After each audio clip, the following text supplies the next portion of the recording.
Good evening, folks. Thank you for tuning in to this late night edition of the Gabriel Speaks podcast. We're going live late because we have some breaking news that we've just received from what we believe to be a very credible source. Some new insight on an old story. Travis Walton. Before we get going, I do want to let y'all know that this live stream does contain some new investigative information regarding the Walton case. The claims discussed tonight are sourced and corroborated, not rumor. Some details are intentionally limited to protect sources. The episode examines claims, not belief systems. Questioning a case is not denying the UFO or UAP phenomena.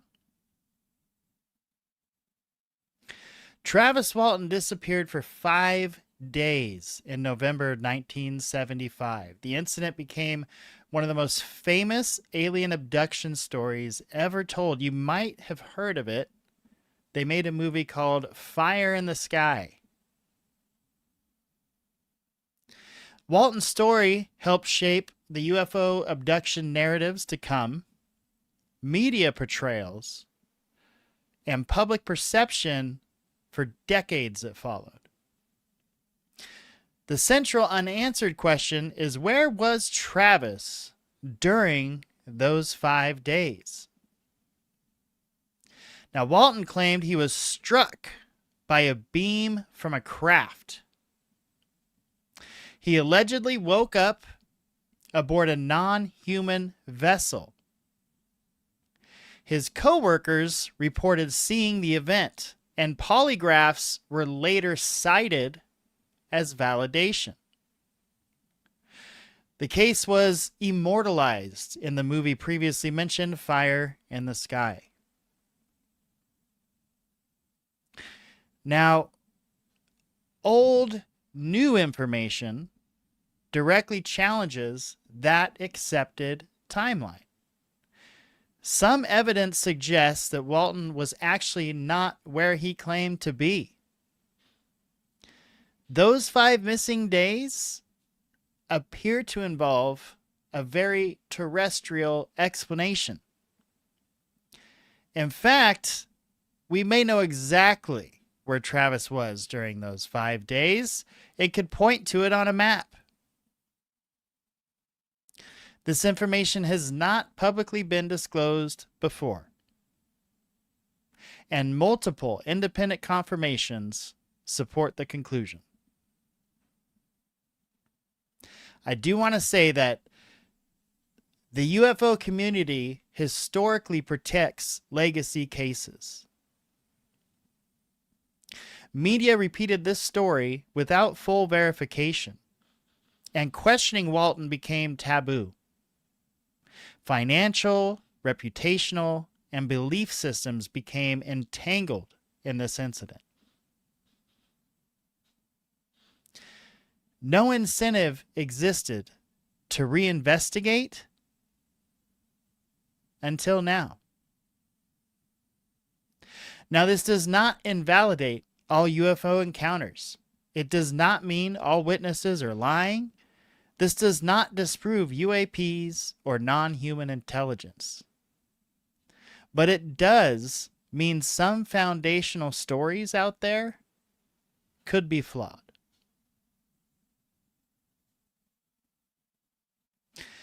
I've got a very special, longtime friend of the show, special guest tonight to help us go through and review this story with this evidence.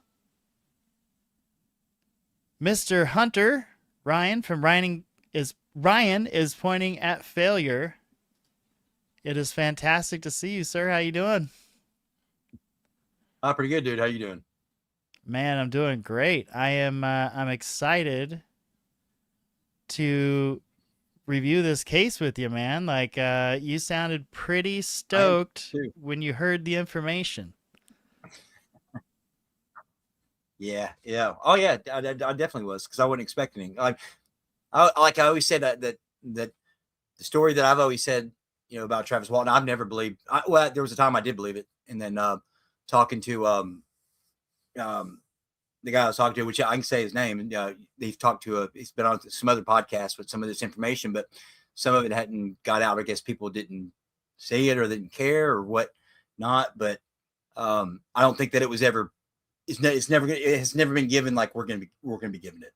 Like we're gonna show like stuff, and then there's some things that I can't say, and because I told him I would keep some things between me and him, but everything I was sent is stuff that has been out and is out on the public domain. Just I don't think anybody has ever put all of it together, from my Right. understanding. And things that we can't say tend to more heavily support the fact that maybe things weren't as they were told. Yes. Yeah. So I guess we kind of went over the general story of Fire, you know, how Travis's story became the inspiration for the movie Fire in the Sky. And he's pretty well known for going around and speaking at conferences, doing podcasts. He was even on Joe Rogan several years ago doing a podcast there. Um, he's done some work with a gentleman I had on my show a while ago, Eric Mitchell. So he's heavily kind of active in this, I guess you would call it UFO community. Um, what would you say first tipped you off to thinking maybe there was more to the story than we know? Well, all right. Back before Kurt Jamungle took all his UFO stuff off of his channel, he interviewed Travis Walton. Well, two people before that, I had started doing being an admin, for him. I was in the admin in the chat, which I've told this before on my channel. I think to you Mm-hmm. before, but Mm-hmm. but seeing like first off, he charged Kurt Jamungle. It was like $400, between $200 and $400 for the interview, and Which then I've he was said, very like, I don't really care too much about. But it's for you, it's like one more thing. Like, because I think the way you look at it is if you just wanted to spread the story and spread the truth, why are you charging money? well. It wasn't.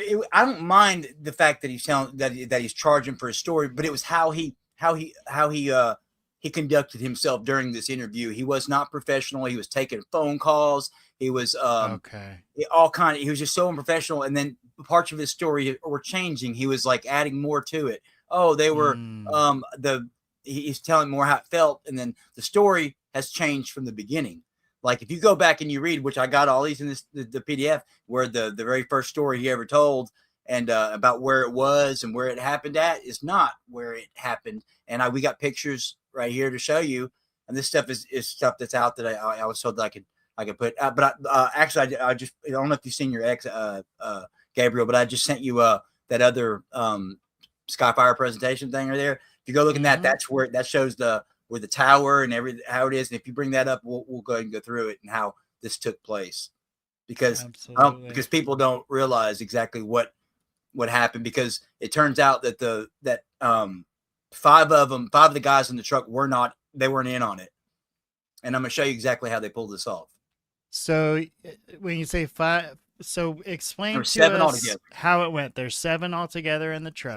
There's seven altogether, and if when you download that PDF that I sent there, if you go to 10 and bring up 10 It's right not letting there, me do it from X. I think you're gonna have to email it to me. it says, oh, okay, it says tap to download on my side over here. Yeah, when I go to Yeah, download, it I'll send it to you. says Because when I send you this, it'll and if we bring up the pictures to it, it'll make much more sense on how mm-hmm. this happened and exactly what happened, because it it aligns 100% with what I was told and shown, and I had a 3-hour conversation with Ryan today, another guy named Ryan Gordon. He was actually spent a year and a half with Travis Walton, and was working on. He's the one that was working on the documentary, or he's working on trying to get a new movie. Was going to make a new movie with Travis Walton, but I can't really talk about the reason that that it didn't follow through. That was one other thing I was going to tell you, like why that didn't follow through. The whole I can't put that out there. So this is Ryan Gordon, filmmaker, yeah, researcher. Yes, and all this, he's been on quite a few podcasts. Yeah, he's been on, and he's the one that basically all this stuff that has come out has came from him. All the stuff that people know of is, like they were, because I've heard about the tower before. I've heard that that people trying to debunk the tower and all this stuff, and I'm going to show you how this took place. And like I said, the biggest thing here is you got to remember is he says that it took place at Turkey Springs, right? But on the original report that I sent, that you have the PDF for, I have all the original stuff, the articles and everything. This did not take place in Turkey Springs.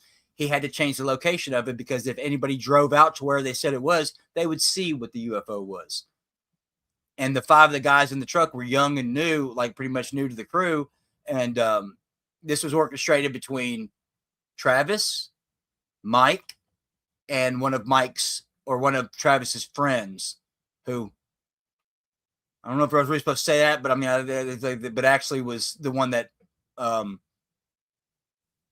he was staying at, which is, and there's other stuff that it showed me of how we know that he was up there, because the police stopped by there when they came out there looking the next day, and the guy told him that he's like, oh, I didn't see anybody here. I didn't see anything last night because I had shut everything down at 5 o'clock and got out of here. Well, that's not true, because they don't leave that place. Nobody can leave there because somebody has to be there 24 hours a day, 7 days a week. So they work 5 on and 5 off at that tower. So basically that's where Travis was the whole time. He was in that tower. Nobody ever think to go up there and look, because nobody knew that was the location, because Travis tried to say it was Turkey Springs, and it wasn't. It was off of Mill Road, and I can't remember the other part right there, but let me send you this file right here. But yeah, I mean, it's all everybody says. Travis said, and I got the reason that I emailed Ryan right here is because I was watching the Julian Dorian podcast, and Chris Ramsey was on there and was talking about Travis Walton and how this is beautiful. Oh, this is so beautiful. But he's talking about how Travis Walton, nobody can prove it wrong, and they all passed lie detector test, and all of that's easily explainable. But I want you to play this right here, because this was in 1970. This is right after it happened. It might have been 1977 that Geraldo. I didn't know Geraldo had been on that long, but if you notice, Geraldo's all super young and stuff, and all buff, and you'll see. But yeah, this was in 1977, and this was sent to Ryan Gordon from Travis Walton, and because nobody else, but it's out there, you can get it, but it's out there publicly, but you can't get it. But go ahead and play it, because it's on his channel now. But this from Ryan's channel. This is Walton on Rivera. Okay. All right, here we go. There's 7 of us. We were working in the woods near Heber, Arizona, and we had quit for the day, and we were driving down this logging road. Email it. And it was just starting to get dark. It wasn't quite dark; it was not dusk. And one of the guys in the back says, "What's that?" And there was a light coming through the trees off to the right, up ahead. And when we got around this thicket of trees where we could see what it was this, this object hovering about 100 feet off the road. And, we stopped the truck, and we sat there watching it. And I got out, and I walked up closer to it, to get a closer look. What happened? Well, I jumped down behind this log, and as I raised up to go, I just felt a numbing shock. I blacked out. And my friends in the truck said they saw a beam come out of the craft and strike me in the head and the chest and knock me back through the air about 10 feet there. And they panicked and ran, they drove off. Can I ask you, before you tell me the rest of the story, had you been taking any drugs on this day? No, I just put in 8 hours of very hard labor. Booze? Nope, I was not hallucinating, I was not drunk, not crazy. Okay, what happened? When I finally became conscious, I looked around and I saw these 3 creatures standing over me. What'd they look like? They were a little under 5 feet tall. They had very large eyes, small nose, small mouth, small ears. They were very pale skinned. They had no hair, no eyelashes. Were they human? No, I wouldn't say they were human. It was very horrible. I jumped up, and there was a sling laying across me. It fell off, and I knocked them away from me. And I staggered over against the table there, and I lashed out at them with this thing that was laying there. But they started towards me, and then they stopped, and then they turned around and left all at once, and that was the last I saw of them. Robert Schaefer is a member of the privately funded Committee to Scientifically Investigate Claims of the Paranormal. His specialty is UFOs. Bob, what do you think of Travis's story? Well, unfortunately, there's very good evidence that what Travis is saying is not true, that in fact this is a deliberate hoax. Do you expect people to believe that your mother would tell the police, don't bother to look for him, he's not on this earth? After a search of the area, and of course, she knew the men, and she naturally assumed that what had happened had happened. Travis has took a lie detector test after he supposedly reappeared, and he flunked it. And he flunked it very badly. I was in too emotionally overwrought condition to take a test that soon after the incident. By the way, I did take one later, which was passed. By a less experienced examiner while the boss was out of town. Well, the So boss there were came two back. tests. There were 2 polygraph tests. You failed the first, which was shortly after the alleged incident, and you passed the second. Is that what But happened? more than that, if they covered up the fact that he'd failed the first one. The APRO, a UFO group, had paid for it along with the National Enquirer. And when Travis didn't pass, they kept the whole thing secret. There was like a cover-up, Watergate style. They deep-sixed the embarrassing evidence, and then they stonewalled it in public. Interesting. Okay, so now there's nothing like new about that. That was Geraldo back in the day. But like we discussed, it was basically taboo to come at him like that, argue, or challenge him on any part of the story. Yep. And So now, and this was a file that now there's one more on Ryan Gordon's channel I want you to play, and it's that other one that says from Mike Rogers admitting that about it was a hoax. I want you to play that, because after you play that, I'm going to show you what I sent you. That I emailed you that the thing. I don't know if you got it yet, but I emailed you that the one that shows that's where, on the screen now. okay, yeah, there it is. You go to let me You pull said it it's a video on Mike Rogers on yeah, but it's on, if you go but it's on Ryan Gordon's channel. It's you'll see it. It says Mike Rogers admits the hoax or something like that. It's on there. It's like it's right at the top. If you ain't got a few Mike videos. Heaton? Yeah, Oh, no, Mike Rogers. I'm sorry. Rogers, Here we go. In the voicemails? Yes, yeah. Well, is it the voicemails? How many are there? Is there 2 of them? Well, this one's only about a minute and a half. Okay, it's the one that's how long's the other one? Let's see. I mean, you can play both of them if you want to, but these are and then I got some more audio too of Mike acting like somebody else calling in to move on. Oh, here we go. This is, I think this is the one we want. Let me get it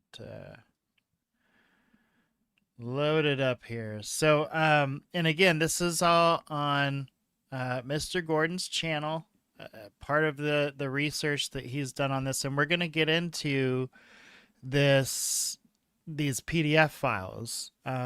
Within these files, you can see, here's a snapshot of one on the screen, and there are literally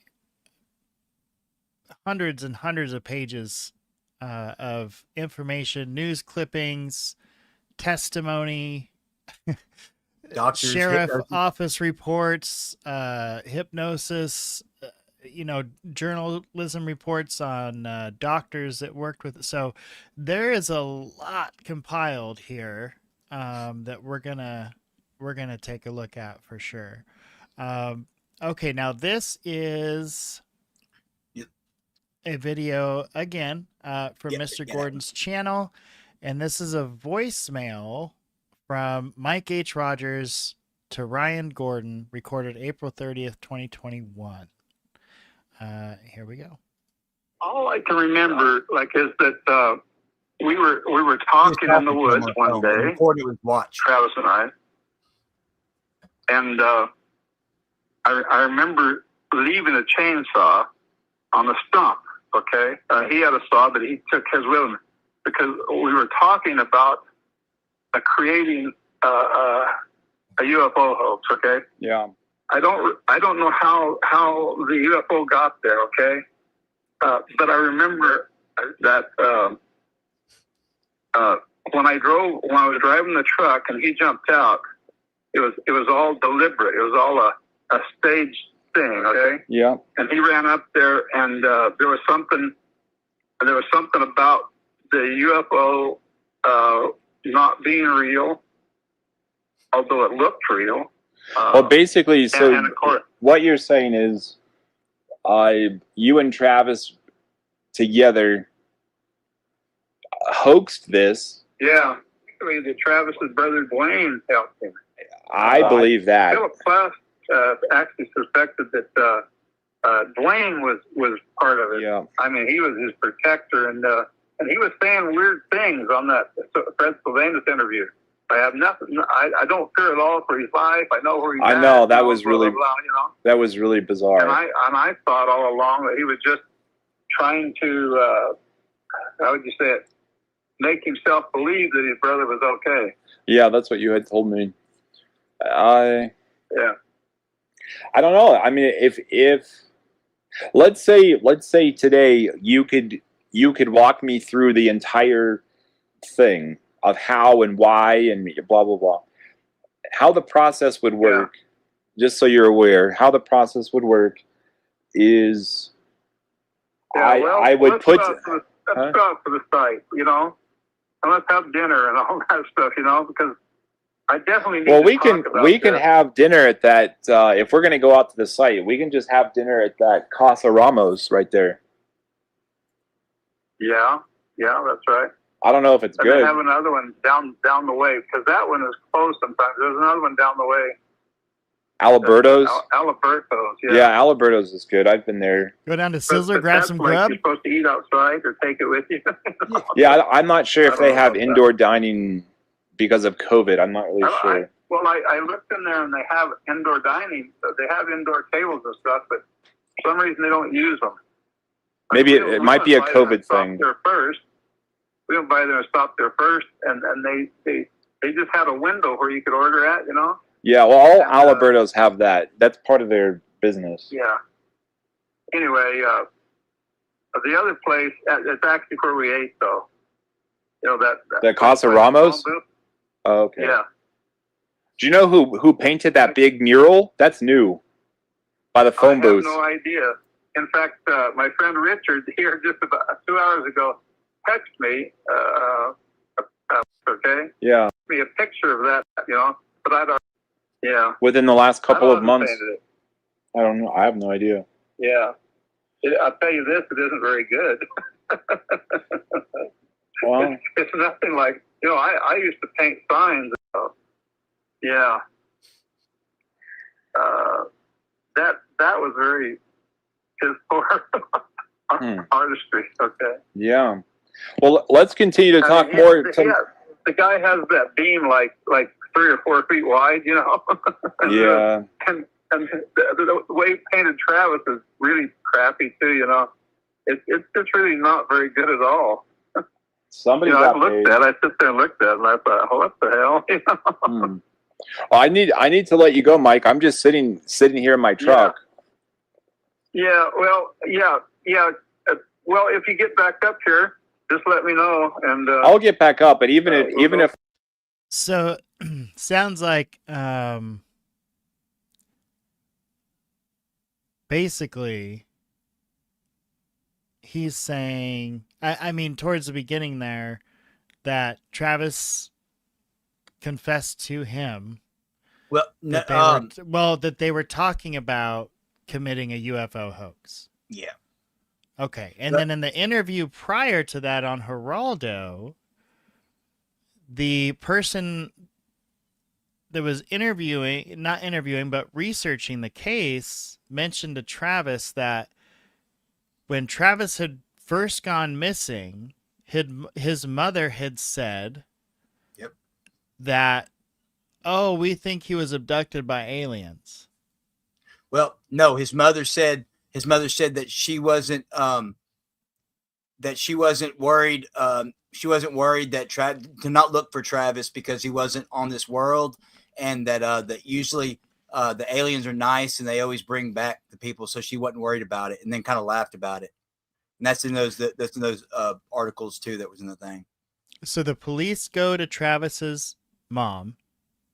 Yeah, because remember at first the first people that took is she telling the police this, or told the police? Yeah, well, I don't know if she told the police that, but she told because what happened was right when it happened, the brother got on started calling like MUFON and all these other places, and I got the recordings of all those too, and he was trying to get hype to get more eyes generated. Well, he didn't think that all these people were going to show up. Well, everybody showed up, like it was like a big huge news thing, and then so they had to the mom was talking to one of the newspaper the newspaper, but it's in one of the articles that the things that I had sent you, what the mom said, and it was so, it's something that your mom wouldn't say, because, and then the brother said too that he knew that Travis was safe and that the aliens would bring him back or something like that. But the brothers, that's unusual, huh? That's unusual. Yeah, and the brother's best friend, the brother of his brother Wayne or whatever it is, his best friend is the one that worked in the tower where Travis was staying at. That tower you see right there in that picture. That isn't the exact tower in the picture right there. That's just one of the other ones that's owned by the same company. But the PDF, that's the tower right there. Now, if you go to that one PDF that we had earlier, it was the it's that Skyfire presentation. Yeah, I got that. Go to that. Just to let the viewers know, this is an exact photo of the location, and this is the infamous tower, and this is the UFO. why and the UFO. Right. Well, this is why you have heard throughout the years that it could be mistaken for a UFO. All right. So now you don't have to try to visualize it in your head anymore. And this better picture. This is what it looks like. Yeah, this is what it looks like at nighttime. And then imagine being down at the tree level, not being able to be above it. Here too. That's probably a moonlit night. I think he said it was pitch black when the night that it happened, and the trees. That thing's on stilts. Which, like I said, the Skyfire presentation. When you go to number 10, there's a better picture of it. Okay, let me get that one pulled up here. I got a picture of the apartment and everything up there. Skyfire presentation. Yep, go down to number 10. Yeah. Okay, page 10. Right. Yeah, right there. Here we go. All right. Here. All right. This is important right here. Okay. I don't know if you can see my mouse. You probably can't see my mouse right there, but all right. You see where the arrow is in the top up there? This is the actual place that it happened at. Sorry, I went too far. Okay. Yeah. Yep. All right. So you see how it curves right there, where the arrow is in the back. All right. Remember they said they were coming around a curve and they seen it was lit up a lot. They could see the lights. Well, this thing was lit up at night, so they came around. They stopped right there, right in front of that tower, right there to the right of it. You see that road? There's another road, it's a cross intersection right there. That's where they stopped.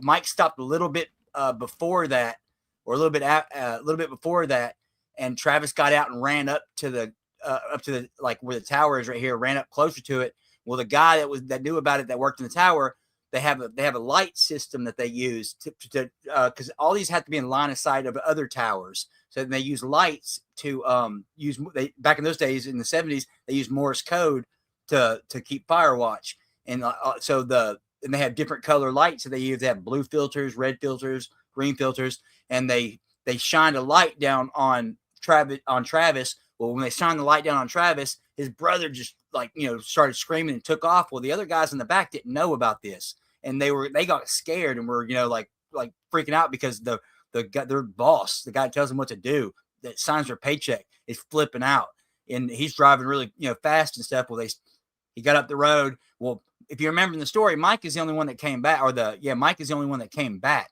for him. And he said that he wasn't there when he came back. Well, because he climbed up that tower right there, and he was in that apartment 4 or 5 days. The cops showed up next day out there because Travis told him where the cops originally, I guess, where this was, or the original report was on here. The cops came out here and asked this guy if he had seen anything the night before, any kind of lights or anything, and the guy said that he got out of there at 5 o'clock. He shut down at 5 o'clock and wasn't there after 5. And the cops, I guess, didn't think anything about it. Well, you don't leave that place. Somebody has to man it 24 hours a day. So that doesn't even make sense on how he's saying that he would have let. And that's in those reports. If you go above on those little things, it says on some of them little articles in there is where that states that. But I know there's a picture in there of the apartment up there too, because I was wondering what that apartment looked like, or he might have sent me that. Let me see if it's in here. So the cops don't go up there and look for him? No, the cops did go up. Yeah, the cops did go up there. No, the cops didn't go up. They didn't go up the fire tower. No, because the guy said that right. That's what I'm saying. Nobody goes up there and looks. Nobody went up there. Nope. Because one guy said it was fine. Yeah, because one guy said he didn't see nothing, and he works up there, and I guess he's a fire watch person. He's probably a trusted individual. It sounds just like a cop. Lazy fuckers. Yeah. And then, I also have the I kid the police. No. We love the police. I also have the picture of you can see the light on number which one is it? Let's see. Number is it 20? No, 22. Oh, this has so much stuff in it, dude. I have this place that he said it was. So this is 16. Just so folks understand. This is the actual location where things went down. Yep. And this isn't any kind of a reconstruction, right? Nope. This is really where it happened. That tower still stands to this day. It's the same exact tower. I'm sure the tree line is very similar. It's probably not far from where I live. It's probably within a few hours. I could probably drive there myself. So it's very obvious to me anyhow, how during the night without any kind of night vision or anything like that, how you could definitely mistake a bright light up there as not being supported by a building. I mean, we've seen people record street lights they think are UFOs because of fog. And there's no lights on that tower at the bottom either. The only lights start at the very top up there. So that whole bottom wasn't on stilts and it wasn't lit up. So of course it's going to look like it's off of the ground and it's a UFO up there. So like we've got Travis talking about a hoax prior to all this happening. He's friends with the guy working in the tower, right? His brother's friends with him. Brother's friends with the guy.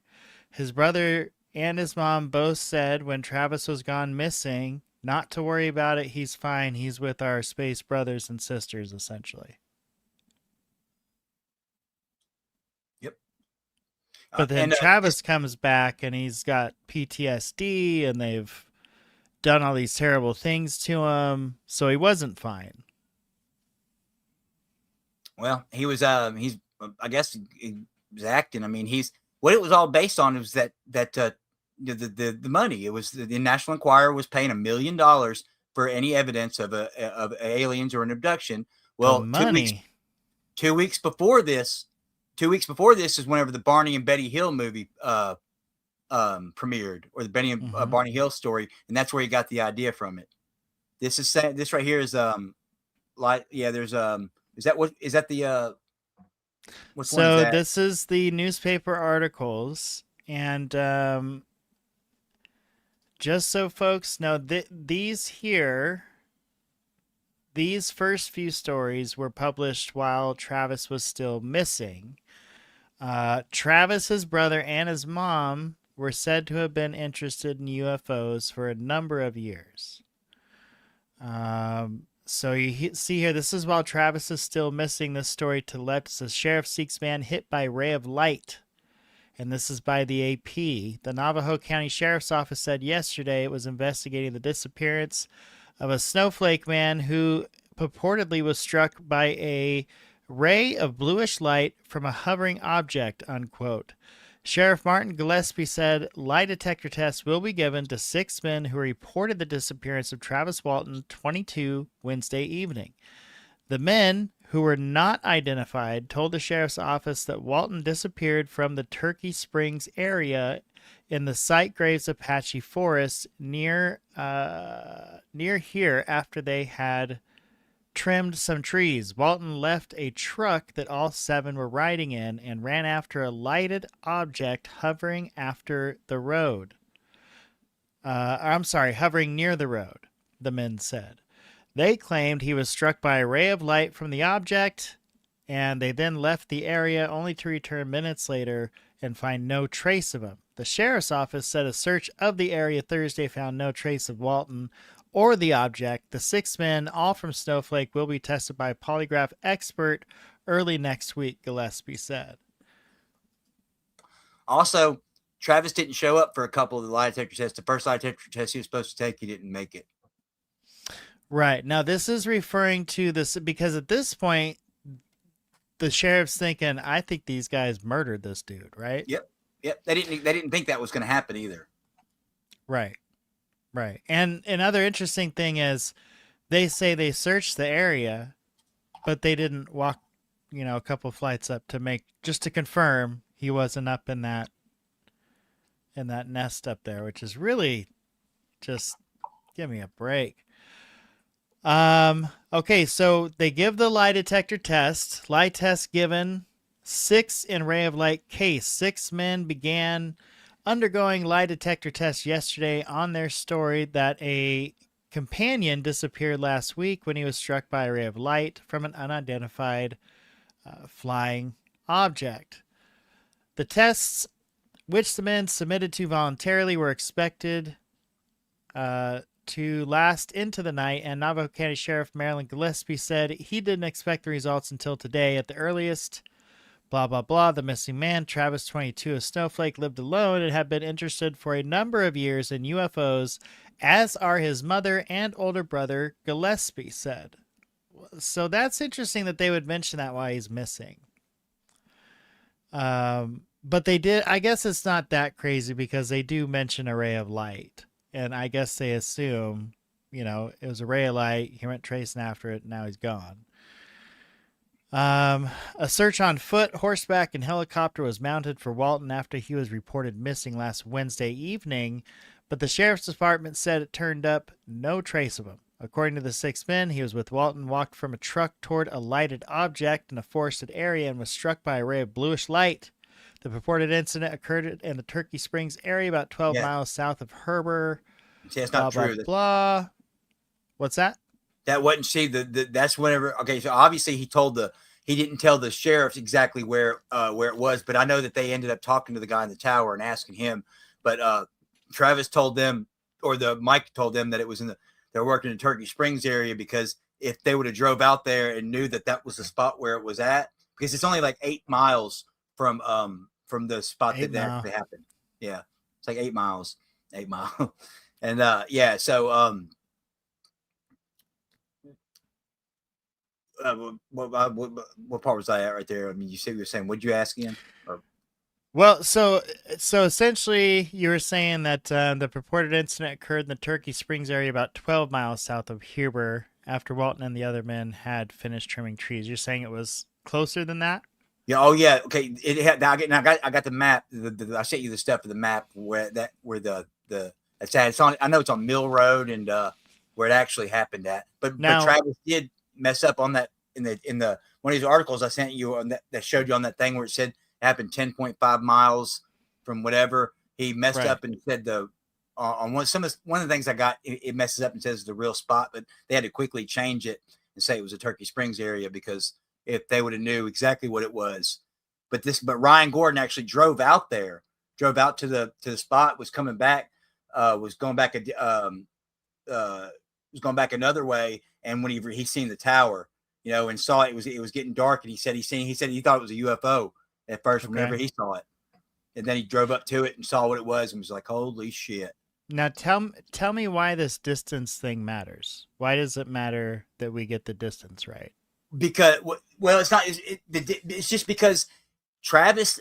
They said that it happened at Turkey Springs. That says Turkey Springs. It happened like 12 miles or 8 or 10 miles from there, because they knew that if the cops would have went, to the exact same spot where they said it was, they would have just looked to the right and seen the tower up there, Seen the and forest been like, tower. wait a minute, wait a minute, at nighttime that looks like that. Well, they try to keep them away from that area, and then I got pictures of the place they told them that it was, and you could see how it couldn't have been, because it's up a hill where they said the UFO was, and it's got little pictures of it. It's on that same one that Adventures. Yeah, if you go to number 14 on that Skyfire presentation, or actually not 14, but go to 16 first, because I'm going to show you that 16 has there's the light that they use. This isn't that exact tower, but this is the ones that shows the exact light that they all have. That has filters. Yeah, it's on 16 on that one. Let's see.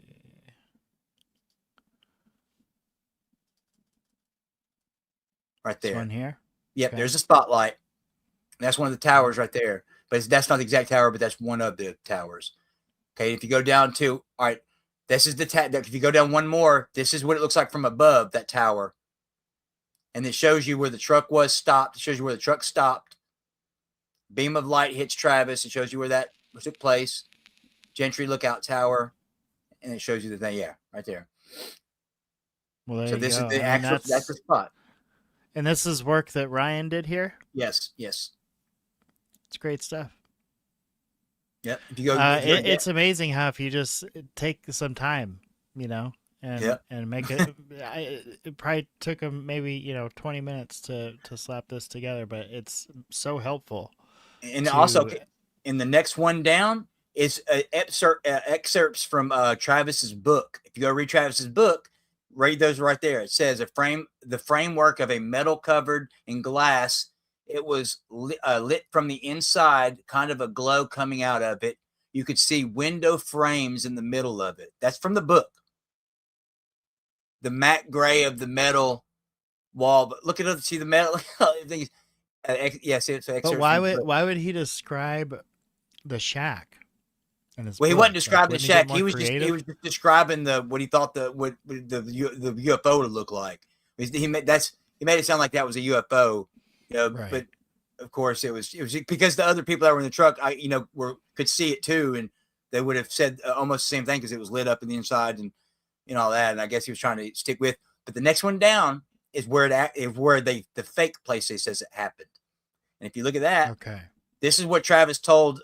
This is Travis' story that's the old logging road they were driving down. That's where the truck stopped, and 60 yards incline, and that's a super big ass incline right there. That Travis ran all the way up there and got hit by the beam. And Rim Road, if you see that, is way back in the back there. Right. And still going back to this one, folks. If you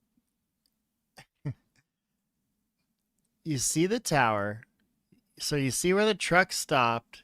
You see he ran through some trees there. And again, let's look at this one, right? This is at nighttime what you're dealing with. And this is above the tree line, right? So imagine being below the tree line looking up at that. That one's 201 feet off the ground. Right. And beam of light comes down from that direction. And all you could see is kind of through the trees a little bit. You can see the angle that they were at. Right. Now, how do we know this is true and this is a lie? Because this is where Travis claims to everybody that anytime it's ever shown, this is where Travis takes them to. This is Turkey Springs right here. Okay. But how do we know the other one's true and this is false? How do we know it? Yeah. Because there's a tower over there. I mean, right, but like he's saying, look, where we stopped wasn't anywhere near this tower. It was over here. So did somebody else from the Travis vehicle? didn't say anything about the tower. Travis didn't even he didn't know anything about the tower. He just said that they were at Turkey Springs when they weren't. This is where it took place, but he's leading people to believe that it was the other place because if anybody drove out there and looked to the right when they're driving down that road, they would see that tower. Gotcha. And if you remember, like they said and if you want, the movie kind of puts it too, they came around a corner. That one picture I showed you, the very first one of the first ones up there, you can see that coming around a bend, that when they first seen the UFO thing would have been, then there's a big curve and it curves back around and comes up just like they said. And they drove up because the forest was lit up, and then Travis got out and ran up there, but that was all planned out. Okay. And one thing I thought was interesting going to the news articles was the page on the National Enquirer. I think it's like down here somewhere. Wait. Where they're holding up checks, right? Him and his next one right there. Here we go. So this is the National Enquirer. At the time, there was a $1 million reward for proof that UFOs come from outer space. In Travis Walton's case, Travis Walton got paid $2,500 for his story, and those around him, those other 5 or 6, split $2,500, right? Yep. And that was for what? Just their abduction story? It says it right there to the side, right beside that to the left. It says a 7-men share $5,000 for 1975's most extraordinary encounter with UFO. Okay, so the most extraordinary encounter. Mm-hmm.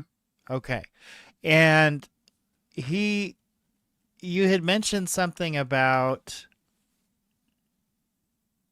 Mr. Gordon trying to make a documentary with Mr. Walton. Mm-hmm. And that kind of fell through. Why did that fall through? Except one part that I can't. I told him I can't. That's the one thing I can't say of why it fell through, because that it didn't work out. Yeah, it didn't work out because something. I just say it's just because of something Travis did. Is all I'm going to say. Okay. But I can't say anymore just because I promised. In the documentary, like it was designed to support Travis, right? And support his story. Ryan believed him at first. Ryan believed everything he said until the first day or two. But Ryan spent a year and a half with his family, knows his family, used to take him to dinner all the time. And they were trying to paint Ryan off as he was trying to that Mike Rogers ain't got nothing. You know, he's basically broke, and nobody comes around him anymore. So that's why they were saying that he was holding him hostage for food and all that. If you go read the comments down below that one video, it says something like that. Holding Mike Rogers hostage for not food? holding hostage, but basically like getting him to lie to buy him food because he didn't have no money and no food and stuff.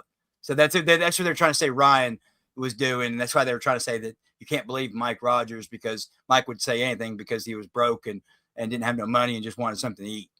It says it down in just some stuff I read in that comment on that video of where Mike Rogers played a minute ago. Yeah.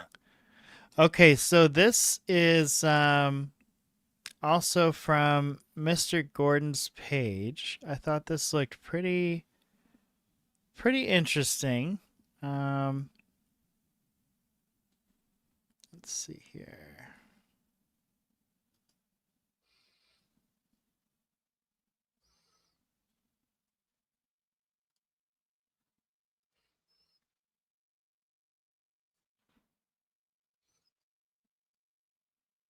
Now, this has to do with his lie detector test.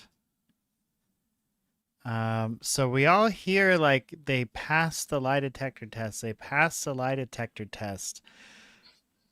One thing that's important to note, we read those news articles.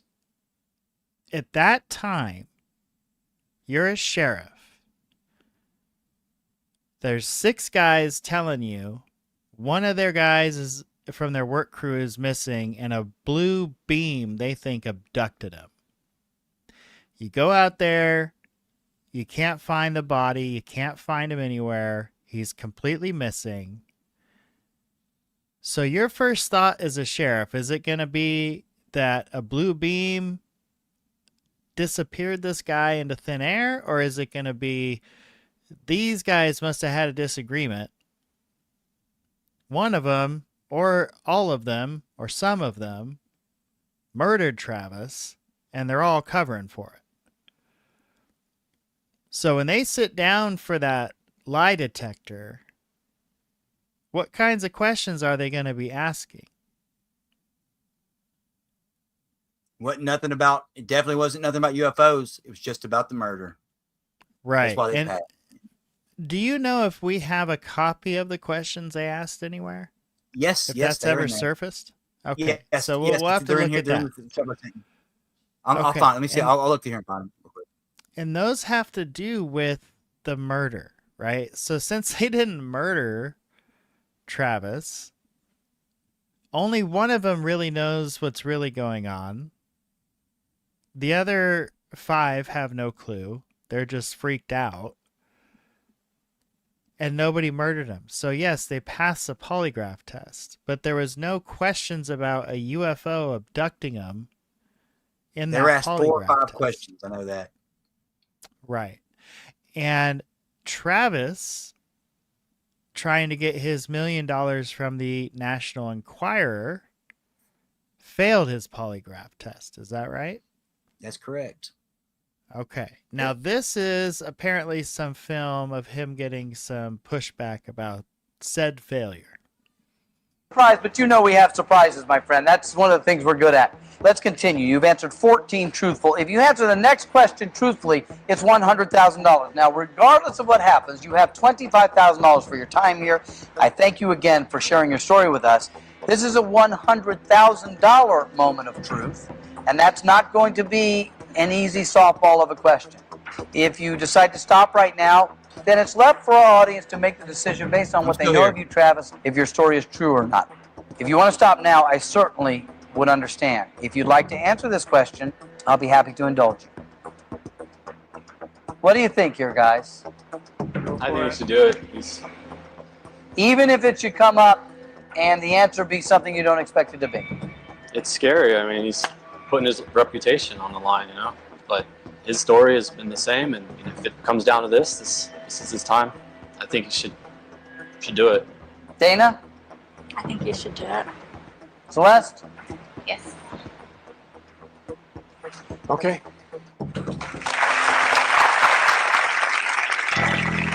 Question 15. Were you abducted by a UFO on November 5th, 1975?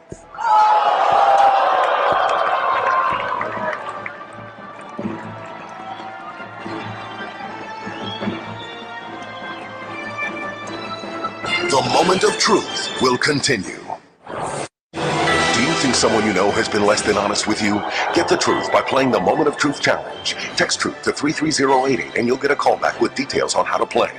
Each challenge costs $1.99 plus standard text message rates. The Moment of Truth Challenge is for entertainment purposes only and you must be 18 or older. For more information, participating U.S. carriers and terms and conditions, go to fox.com/moment of truth. Want the truth? Challenge someone today by texting truth to 33088.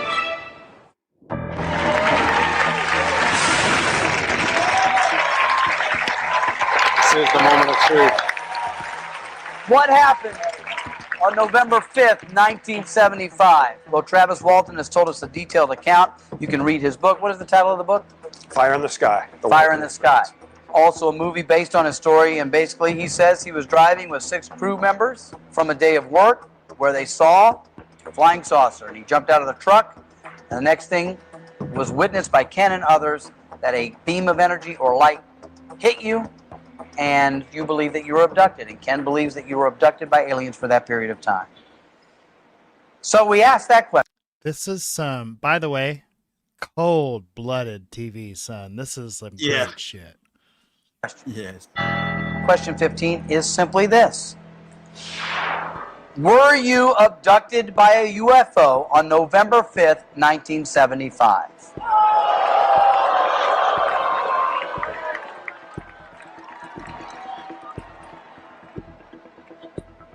Yes. Yes. That answer is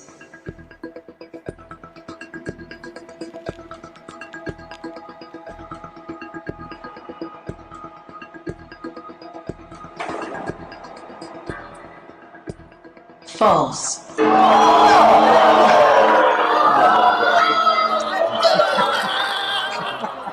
Well, Travis, I told you at the very beginning of this show that I'm not a skeptic. And so You dirty son of a bitch, Travis. You were dishonest.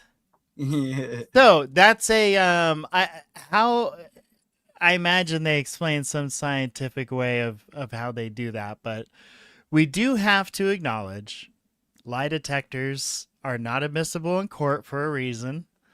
When you're, I mean, he literally is on the proverbial hot seat there. You're on television, you're wearing your suit and your tie, you've got cameras on you, you've got, I don't know how many millions of viewers. If you keep playing all it, of that. he says a little bit more. He says a little bit more to Okay, it. Just okay. Yeah. Well, I try not to judge or root one way or the other, but I was really hoping that this answer was a true answer. All I will say to you is that when asked this while strapped to the polygraph machine, it was deduced that your response was conclusively deceptive. Sadly, I'll say that the $100,000 you stood to win by answering truthfully is not yours, but I will happily say that by having the courage to face us and be here and answer these questions, 14 of which you answered truthfully, we have $25,000 for you. Is there? It's $100,000. Is there anything, Travis, you'd like to say before we say goodbye? Well, the polygraph. He was fixing to say the polygraph. He was probably just saying what I was just saying, is that it's not always accurate. And that's true. Like, But I'm that not last part he saying like said, it got it wrong. He said inconclusively, like basically like there wasn't a man. It wasn't. It was like big time, like because he probably tried. They said show deception because he was probably trying to use little tricks that I know he was using to pass the one he passed. He was using little tricks like, you know, you can hold your breath and then answer certain questions wrong, because there are ways that you can pass them because they only test for stress, you know. And then, but they're really, really hard to beat, especially being, like you said, on that proverbial hot seat in front of all them people. Yeah, you know cameras and well, and that's what I'm saying. Like, you could even be telling the truth and fail it just because the anxiety and everything else. Like, that's see, that's why they have test questions before that. That's the thing about it. They gauge so they did all this beforehand. Yeah, well, no, they ask you questions when you take a lie detector test. They give you. They tell you the questions they're going to ask you right there when for like a baseline. Yeah, for a baseline. What they ask you, like, is your mother's name blah blah, and then, you know, they know answers they already know for a fact. They ask him a few of those and judge by you know, where he's at there. Then you could tell like which ones you get stressed on and which ones you don't get stressed on. They're so good that like you could say pick a number 1 through 10. And then lie to me about it, and me say, is it 1? And you say no to all of them. I can tell you what number it was on a lie detector test. That's what like I said. I done an interview with a polygraph examiner about Bob Lazar, talking about that, and he filled me in on a whole lot of stuff like that. But yeah, it's there's ways to beat them and all that. But you know, I know Travis used deceptive methods. So I'll do that now. Like that. That's all I can say. Yeah, I mean, and look, it's not about bashing on Travis Walton. It's just we should be able to question Yeah. any of these claims. I think it's without- healthy. It's healthy to be a skeptic, right? People think that Right. skeptics are just like, oh, that ain't true. No, it's very healthy because you don't want to be that person that believes every single thing that is told. Like because people could get over on, and people do every single day get over on people, and I see it with Yes. comments that I read and all these. Like whenever I see a new video come out or something about UFO, this and that, everybody's all praising them and all this because they want to believe. Because I used to do that. I wanted to believe. I'd love there to be aliens, but there's a healthy skepticism. It's healthy to be skeptical. Yeah, I agree. It's not about as long as it's coming from a genuine place of wanting to understand. You know what I'm saying? Like, I believe that whatever happened, it caused one hell of a mess in a lot of people's lives that were involved either way. And it made a whole lot of money for some people too. And for a lot of people, made a whole lot of money. For some people, probably frustrated the shit out of them. Like we've got this quote here from Michael Rogers where he says, being a sound and rational mind, I give notice I'm no longer to be considered a witness to Travis C. Walton's supposed abduction of November 5th, 1975. And we find out he gave that quote because of a falling out, right? And the falling out, wasn't it over money? The thought between them, because Travis was making so much more money and he wasn't paying these people this, and Mike Rogers doesn't have anything, so of course he's gonna get jealous, he's gonna get mad, and he's gonna spill the beans. Right. But I guess he got some flack for it after that because he ended up recanting that. We must say that too, because he ended up recanting, coming back and saying that if you go back and read that on that video, the description, it says that Mike Rogers ended up coming back and recanting that.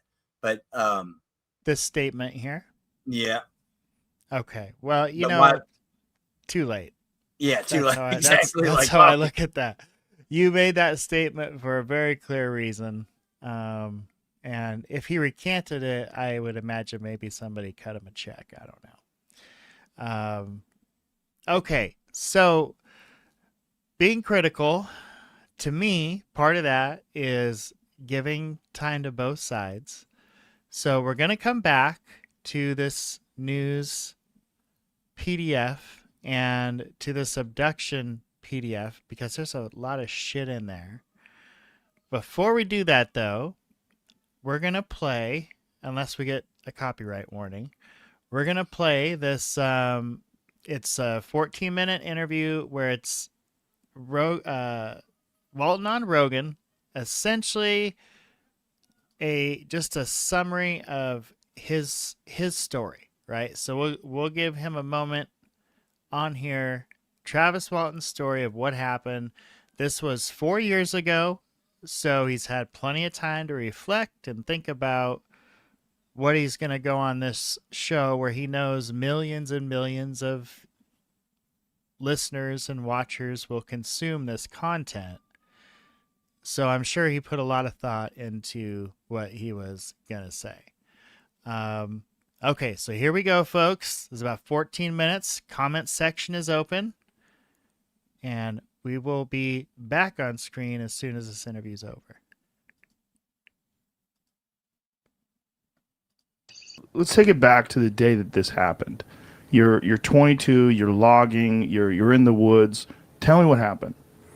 Well, it's just, when you're done working, hard physical labor, everybody's kind of jacked up, and there was a whole lot of chatter in the car. We're just talking away, it's starting to get dark. We just loaded up our equipment. We're headed out.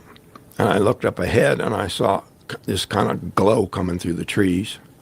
First, I thought, no big deal. It was deer hunting season. Thought maybe there was some hunters camped up on the hill up there. Maybe light shining through a tent. It was still something really strange, kind of caught my eye.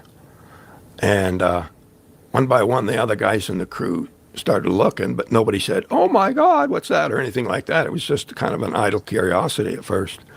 But when we burst into the clearing where we could see the source of this glow, it was just, whoa, you know, I mean, it was just mind-blowing instantly. I inexplicably got out of the truck and ran toward this thing, but I thought it was just going to.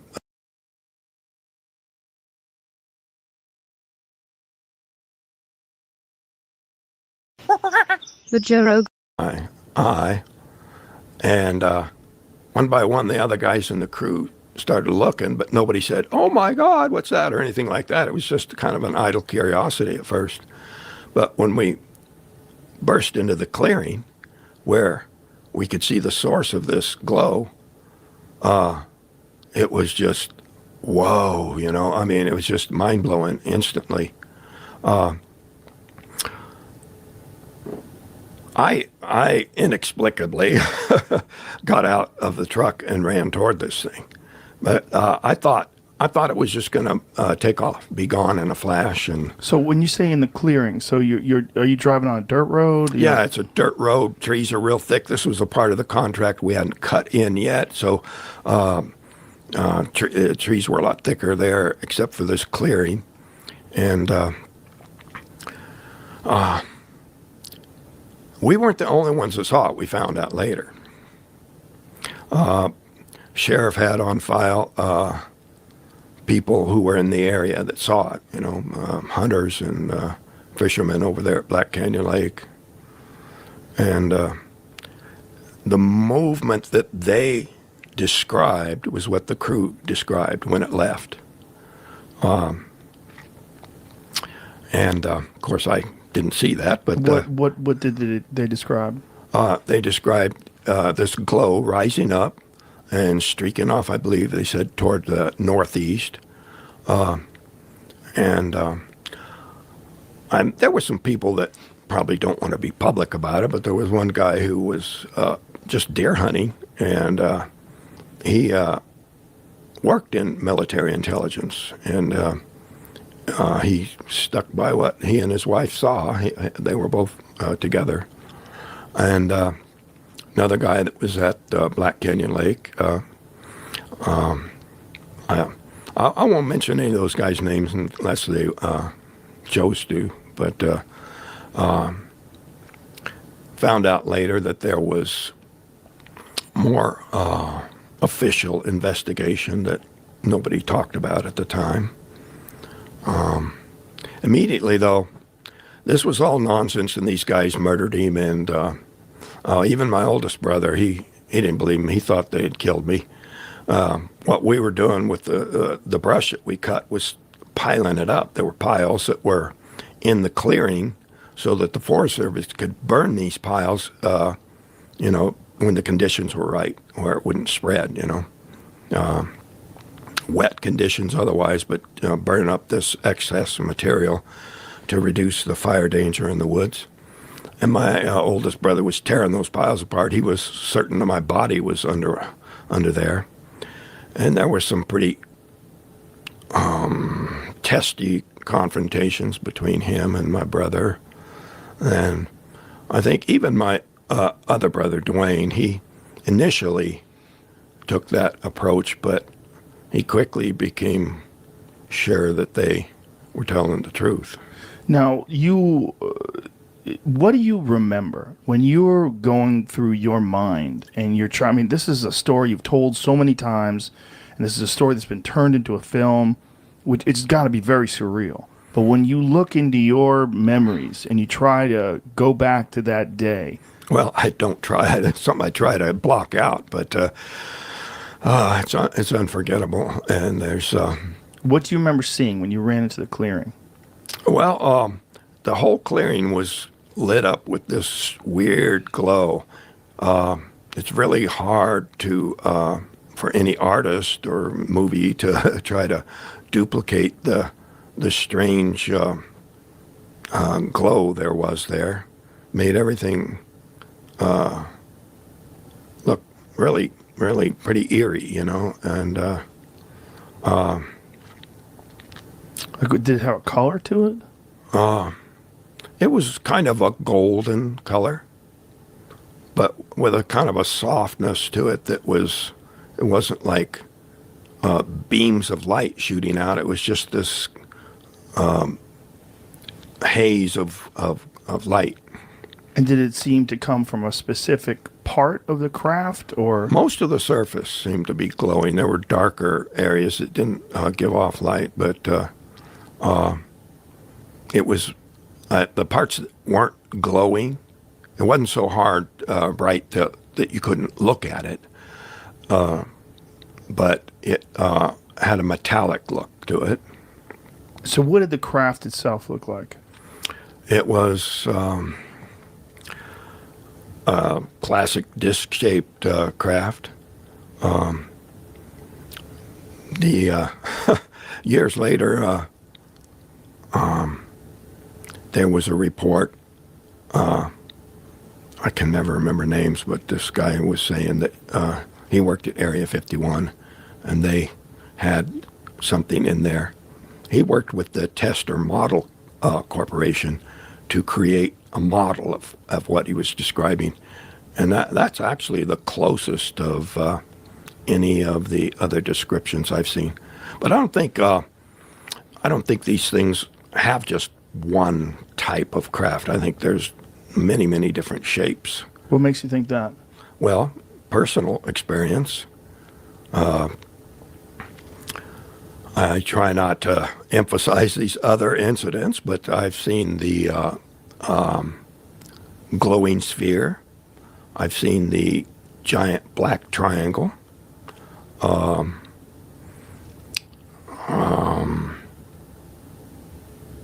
Other craft that were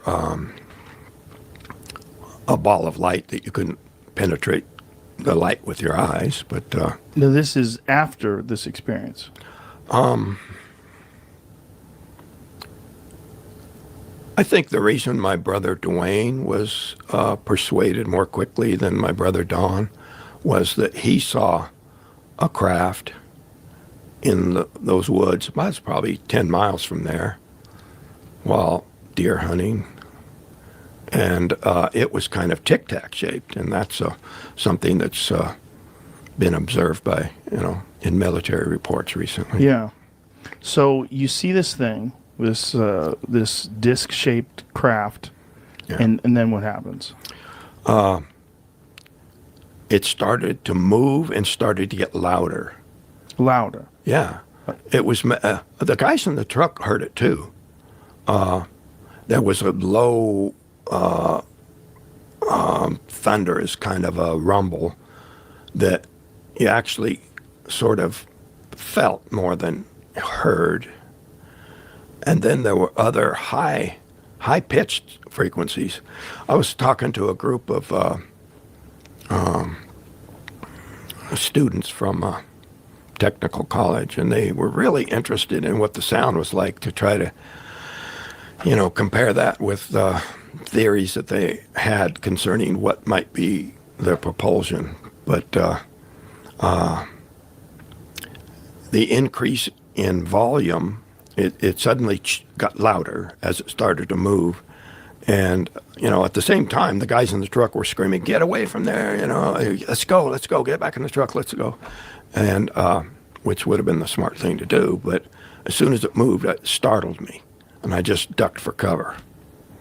There was a log there. I got down behind this log, and they were screaming, "Let's go, let's go, let's go." And I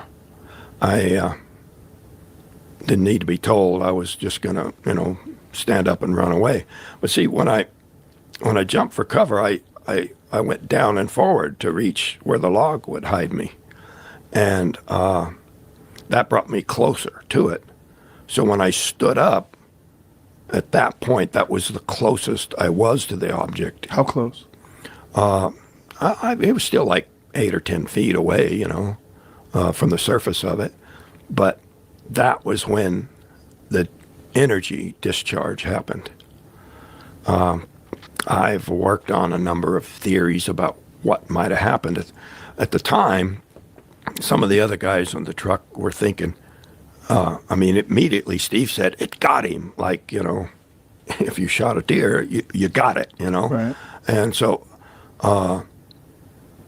it might not have been as we assumed at first, that it was some kind of stun gun or something, but maybe just closing that gap allowed this energy to leap to ground through me. And like static electricity or something. yeah, one thing that really weighs heavy in that direction is that when I found years later that they have satellites or something that record the number of lightning strikes, and that area has the highest frequency of lightning strikes of any place in the continental United States, except for the Everglades. The Everglades has a bit more, but that's over water. So that adds to another theory. What were they doing there? You know? So that area that has a high level of lightning strikes, do you think it makes sense that they're observing that, or is that why they were there? Do you have any thoughts about that? Well, up until a few years ago, you know, you walk down the rim road, and if you see a tree that's been hit by lightning, you can always see it. It's a strip of bark that's just blasted out of there, and it's all bare, and it can actually still survive the lightning strike, but it turns the sap to steam instantly, and it just explodes out the side of the tree, blows the bark off. But I was at a conference where this lady was. I said, "What's this?" And she says, "That's fulgurite." I said, "What's that?" And she says, "That's when lightning strikes the earth. You've got millions of volts, millions of degrees that form these crystals that aren't formed geologically." So I kind of leaned towards this theory that perhaps they were looking for fulgurite, for a very unique kind of crystal that would be formed by that kind of blast of energy. I'd never heard of fulgurite before. Can you pull up an image of that, Jamie? I'd like to see what that looks like. I know tritonite is something that happens when they call it nuclear glass. It happens when there is either a nuclear explosion or when asteroid impacts hit the Earth. That's it right there. Well, these crystals are supposed to have very special properties for people who are into crystal stuff, but... what does that say there, Jamie? This is what happens. That's what can... Wow, that's wild. It's beautiful, isn't it? Yeah, it really is.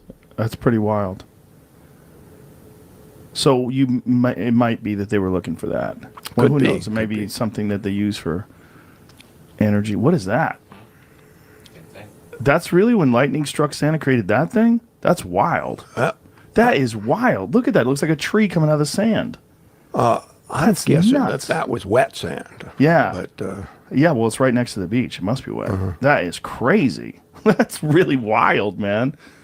Catch new episodes of the Joe Rogan Experience for free, only on Spotify. Watch back catalog JRE videos on Spotify, including clips.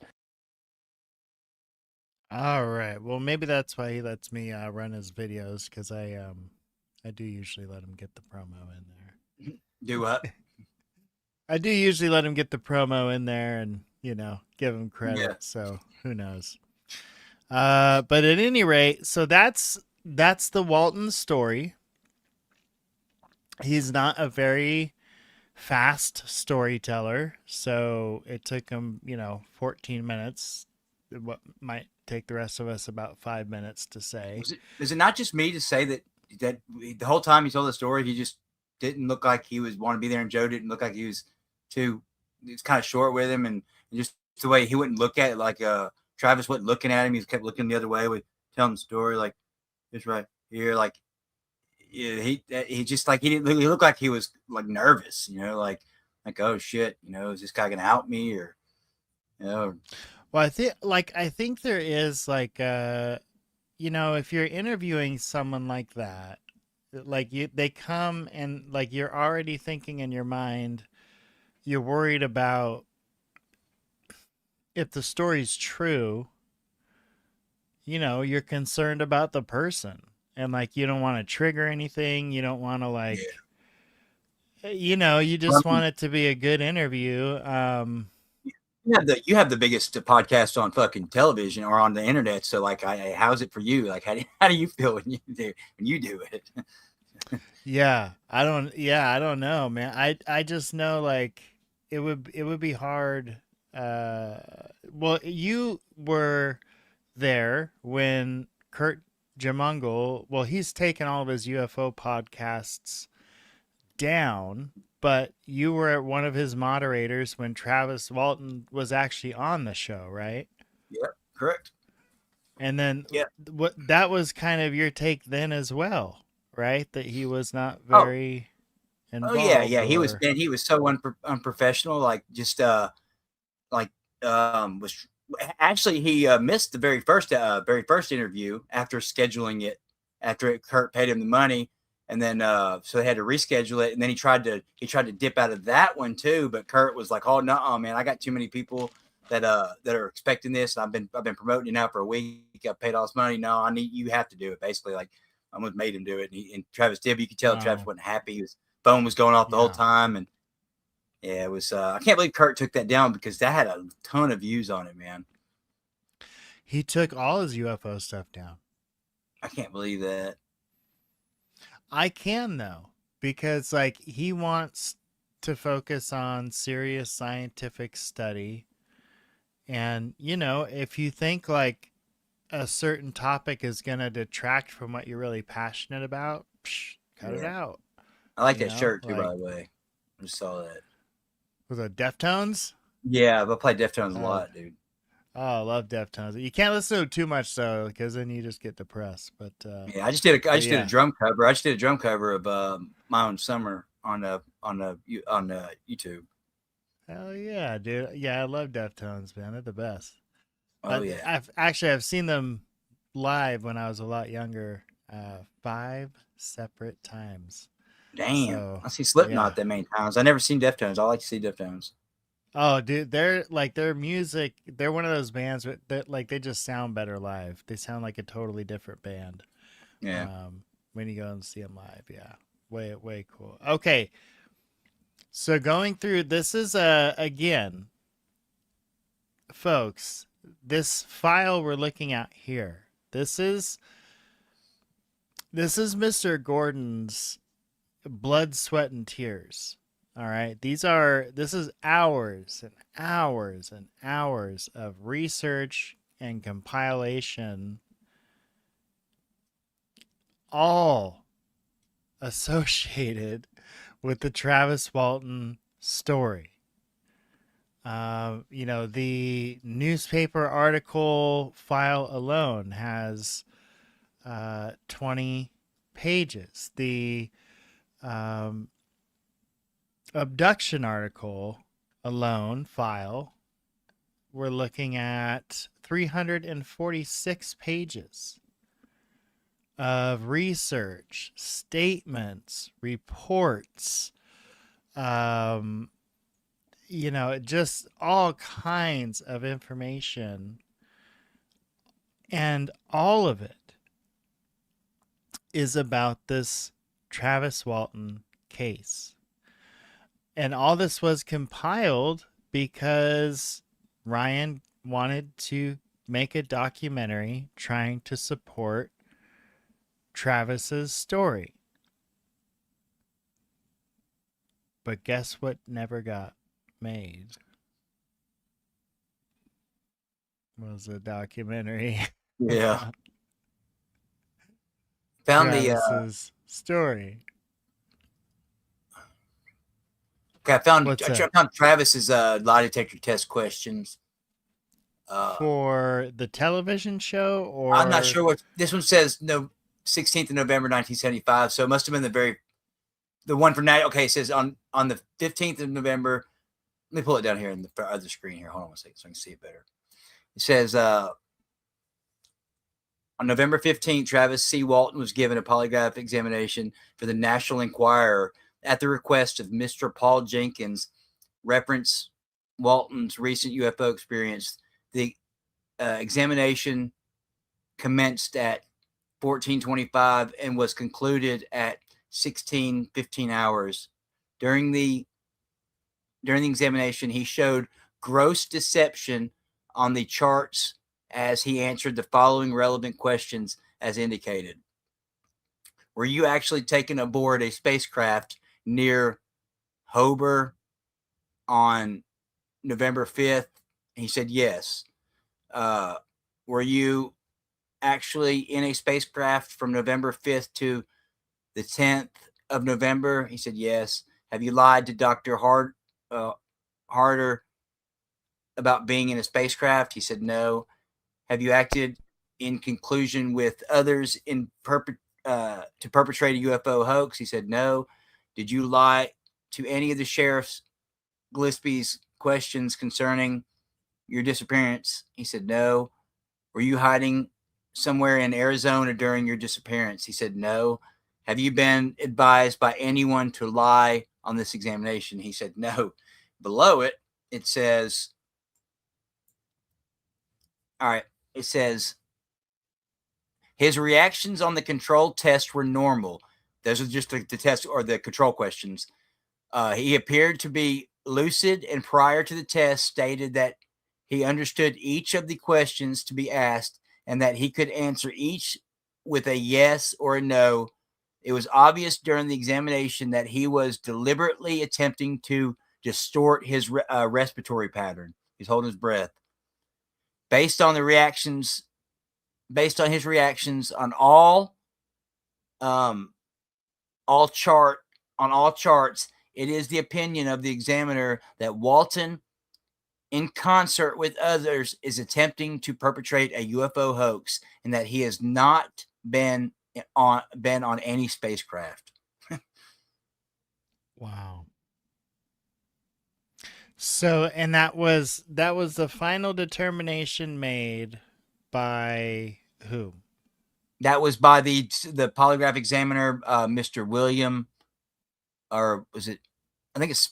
Was that the second one or the first one? That was the first one. He failed the first one, and that was the one he failed. This is the one he failed. The examiner was John J. McCarthy.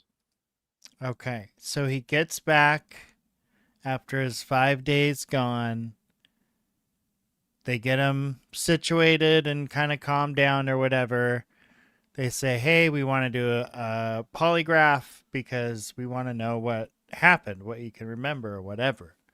They do the polygraph, and the person that does the polygraph says, like, he's saying things about being abducted by a UFO, but I don't believe him. Yeah, he said that. Well, yeah, and then he said that it was obvious that he was attempting to distort his respiratory pattern. So basically, somebody said, "Hey, if you hold your breath during these and then do this," and that's what he was doing. Right. And they could tell that stuff because they have sensors. Yeah, and there's a lot of. Oh my gosh, do you remember in the 90s when? What was the magazine? Maxim. Do you remember Maxim magazine? Yeah. Yep. I remember, like, magazines were the thing. There were no smartphones, right? And what was internet was like dial-up. So, like, magazines were totally still a thing. And I remember we would get Maxim, me and my roommates would. And I remember this specific article because they would have all this random shit for guys. And I remember there was a specific one, like, how to beat the lie detector. And I was like, what? And I remember reading, and it was weird shit, like step on a penny or, step on a Tic Tac, suck on a penny, like do all this weird shit. You call yourself pain. But what Travis said was that he used coins on the bottom of his toes because you can they make you take when you take one now you got to take it with your shoes off. But he put a penny or something up under his toe, and it made it to where it grounded out the.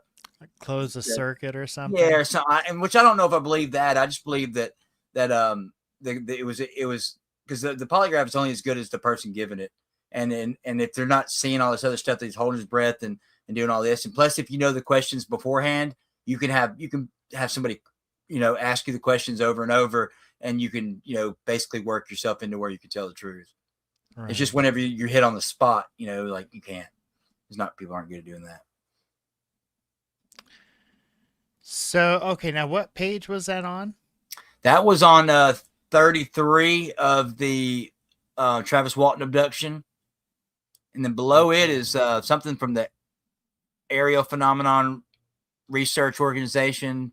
And I think this was about the polygraph, and I'm reading it right now. Thanks for initiating a dialogue. Misunderstandings should not be allowed to fester and swell out of proportion. It is certainly to your credit to undertake discussion of points of friction development. So this is from William H. Spalding from Ground Saucer Watch. Yeah, that's GSW. That's who he was in. Actually, I found out that GSW was in cahoots of trying to get.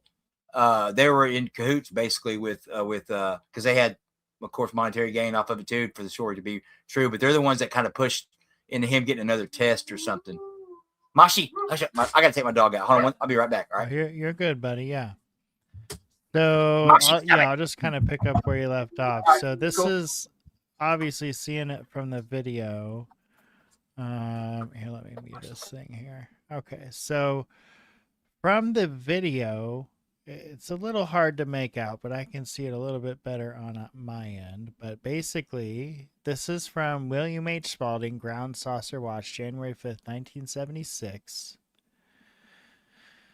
And it's from the Aerial Phenomena Research Organization, Inc., or APRO, in Tucson, Arizona. And it says, Dear Bill, thanks for initiating a dialogue. Misunderstandings should not be allowed to fester and swell out of proportion. It is certainly to your credit to undertake discussions of points of friction. The editorial in question refers to developments in the field in the last few years. It seems to me, by your own statement, your group has been around a long time, albeit underground, again, your terminology. Also, the editorial endorses new approaches that augment and conject previously existing efforts. Your computer enhancement efforts would seem to qualify in this respect. If we had a chance to evaluate your program when the editorial was written, your organization would no doubt have been listed along with PSI, PKS, and UFOs. As to whether or not CUFOs has an investigative body, I think we are dealing with semantics and have no real argument. According to Hynek, J. Allen Hynek, membership in CUFOs is open only to accredited scientists who are published in their respective fields. This membership restriction required him to, that looks like a misspelling, on outside agents for field work. The membership's organizations in his terminology. Also, Hynek has endorsed the Fort Smith resolution, which decries duplication of effort. I don't know the source of your information, but I directed only one remark toward you during my Fort Smith talk. That was with respect to the subtitle of your organization, Civilian Aerial Phenomena Research Organization. I stated that imitation is the sincerest form of flattery, a harmless interpretation of life fact, that the organizational title appears wholly within that sphere. I could easily have opined that you were attempting to confuse the public and trade on the reputation of APRO, but I did not. So this is like nerd smack talk right here is what's going on, and I love it. I do. Okay, so the letter goes on from William. Again, difficult to read just because of the quality. Let me see if I can kind of give you a summary here.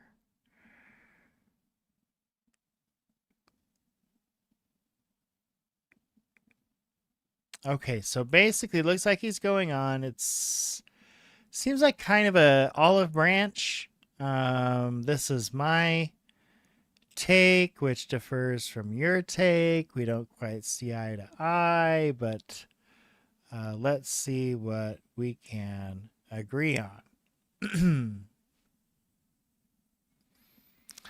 And then we get to page 38, which starts covering Travis Walton's news releases, excuse me. Travis Walton, the Snowflake Man involved in UFO abduction last November 5th, has passed the lie detector test relating to his experience. The test, requested by APRO of Tucson, was administered by George Pfeiffer of Azell & Associates in Phoenix, Arizona, on Saturday, February 7th, 1976. The test showed that Walton was telling the truth when he stated that he was not a UFO buff, did not use drugs, or participate in a hoax, and that he encountered alien creatures aboard a strange craft. Now this goes over specific questions. Now this is the second test that was, it appears, organized and put together by this APRO group. So they go through, they ask him a series of questions, and apparently in that instance, he does pass with pretty much flying colors.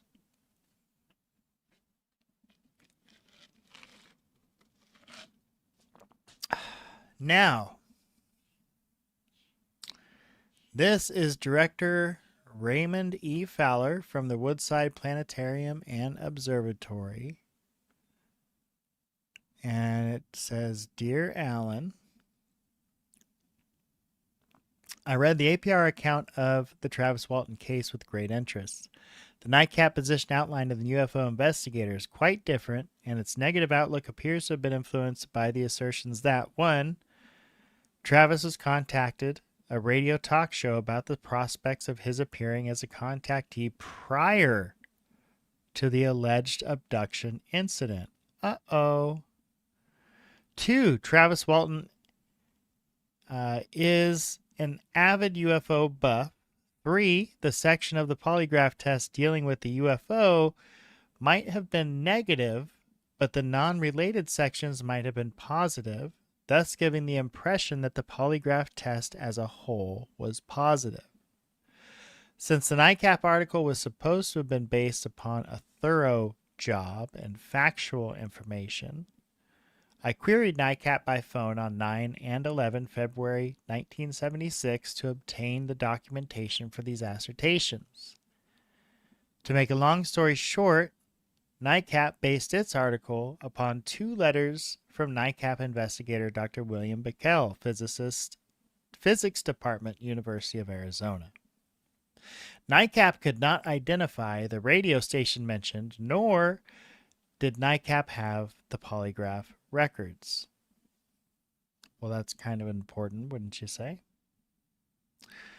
I talked to Dr. Bickel by phone on 9 February 1976. He told me that he was surprised by the NICAP article as he had not performed a formal investigation. He merely had written 2 letters to NICAP recounting that he was reading in the newspapers and what he had thought he had heard Sheriff Copland tell him. However, he told me that Sheriff Copland denied ever telling him about the, quote, radio show story, and that Travis Walton apparently was not a UFO buff. Dr. Bickel did not investigate the Walton report because he assumed another NICAP investigator named Jordan was doing a good job. Unfortunately for NICAP, Jordan never submitted his report, and Dr. Bickel said that Jordan turned over the material to APRO. I explained to John Akoof that the NICAP article took undue literary license and that it might possibly hamper present and future inquiries into the incident, as the data contained therein was not necessarily factual and not based upon a thorough job as stated.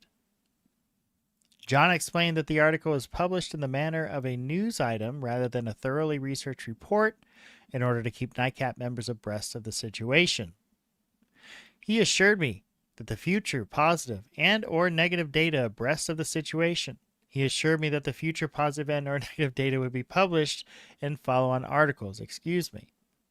Apparently, NICAP has knowledge that Travis Walton's mother is an avid UFO buff who has, in the past, expressed a desire for Walton for personal UFO abduction. Again, Travis Walton's mother is an avid UFO buff who has in the past expressed a desire for personal UFO abduction.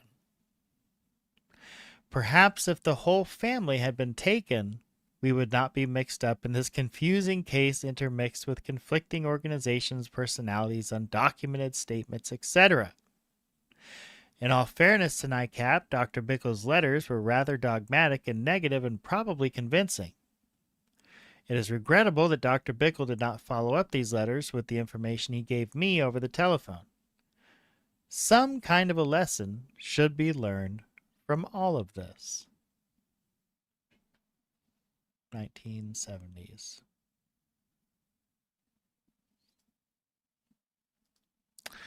In my estimation, the Travis Walton case really can only be explained in four basic ways. One, it happened generally as described and was a real physical event. Two, it appeared to happen as generally described and was a shared psychic and or hallucinatory experience. Three, it was a hoax carried out by all 7 men. Or 4, it was a hoax perpetrated upon some of the men by a few men. Then it goes on to explain how this could be done.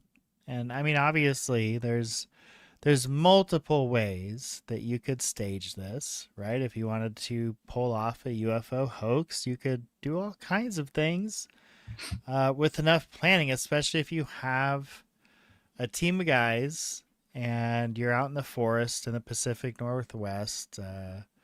There's not a huge law enforcement response. There's not, a team of helicopters that's going to get dispatched if someone goes missing. I mean, I don't know what the population size was of that town, but I doubt it was very big. I know he's an outcast, and his whole family's an outcast in that town. They all hate him. Yeah, and so a very extremely interesting data point is that if your mom is obsessed, well, listen, obsessed is probably too strong a word because I don't know. But if your mom is implicated as, I would like to know more about what they mean by she wanted to be abducted by UFOs. Like, where did that come from? What does that mean?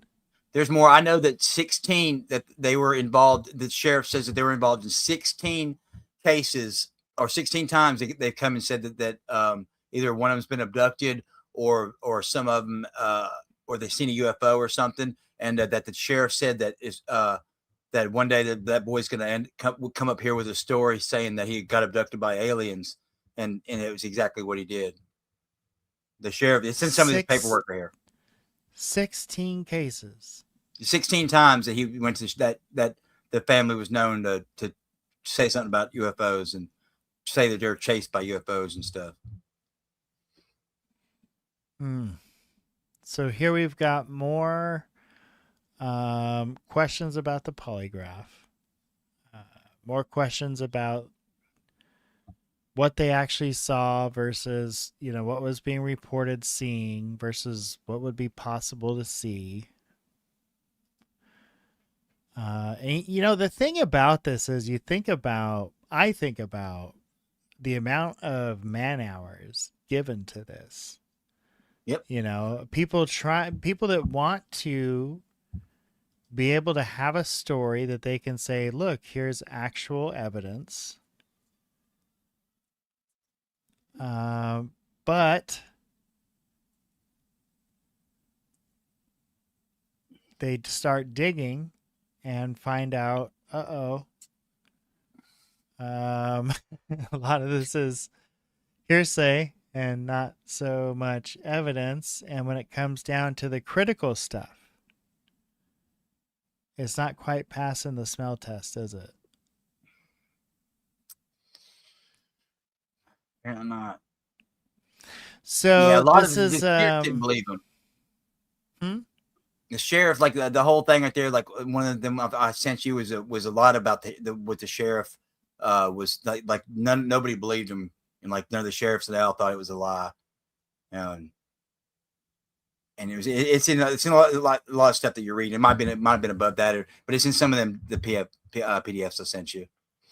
They're in there somewhere. Like I said, there's so many pieces of paper, dude. I couldn't go through all of it by myself, dude. That's why kind of hit you up and enlisted you to get in on this with me, and let's see what's going on here. But yeah, a lot. Whenever I was talking to Ryan today on the phone, like he was sending me stuff as I was talking to him, and I was bringing it up on my computer, and we was kind of running through it, and he was showing me, like about the, with the towers and all that, and because I was asking him questions, kind of like you were asking me and stuff. I was kind of hitting him with those, and yeah, but like I said, he even said, like, no matter what I do, that no, everybody's gonna always say, oh well, they're gonna try to say that some kind of excuse for why Travis is telling the truth, just because it's like telling somebody that their religion isn't right. Like it's like a religion, and people get mad about that shit, and people like, because dude, I've got many messages from people talking shit. I'm sure you have too. People are just, they want to believe something, they're gonna believe it, dude. They're not gonna care. But even if you show them the evidence, like even all this stuff right here, dude, this might convince a couple people, but it's not gonna convince like the real true hardcore, glazers of Travis Walton, but because they want to believe it. They have invested in this time, and nobody wants to think that they invested their time in bullshit. Yeah, for sure. Ballsy. Isn't it ballsy to go on the number 1 podcast in the world and tell your story and have to lie, knowing you have to lie, dude? That would kill me, dude. I guess some people could do that, but I imagine you'd have to be a sociopath to be able to do something. Well, that's the thing. We're watching that interview, and for a lot of people that go on Joe Rogan, that's like a really happy, momentous moment, right? That's why you see a lot of smiles and a lot of laughs on that podcast, because it can open a lot of doors for you. And to see, that's him and Bob Lazar, very similar as well. They both go on there. This is a great opportunity. And they seem almost inconvenienced with it, right? Like Bob Lazar was like complaining about headaches and stuff. Like, dude, there's like 8 million people listening to you talk right now. Yeah. And you're complaining about a headache. Like, what are you talking about? So it's interesting. And Walton is the same. He goes on this huge podcast, right? Like, people would kill to go on this podcast. Mm-hmm. And it's, and like you were explaining, he goes on Kurt Jumunga, where he's actually paid to go on this podcast. I wonder if he was paid. He might have been paid to go on Rogan, dude. I imagine he would have been. Well, at the very least, from what I understand, a lot of the bigger podcasts, they at least fly you out, they put you up, and they give you some per diem. Per diem. That's kind of the, like, from what I understand, what a lot of what the bigger shows will do. Okay. So like, that's not unusual, like if I had a full-on studio and I could afford to do that, sure, I'd totally do that if I could, if it would increase the interview value or whatever that people would get out of it. Oh yeah, I would but too.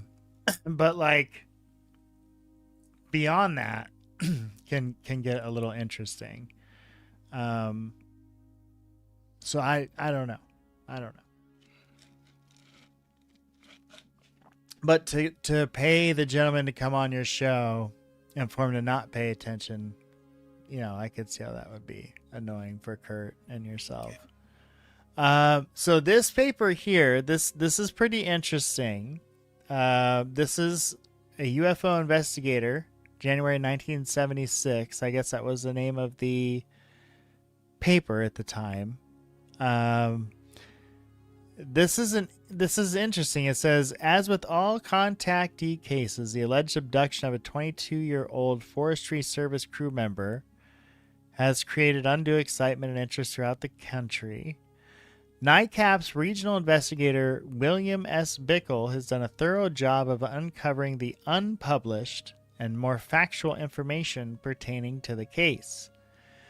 Travis Walton, a longtime student of UFOs, claimed to have been taken on board a spaceship on November 5th.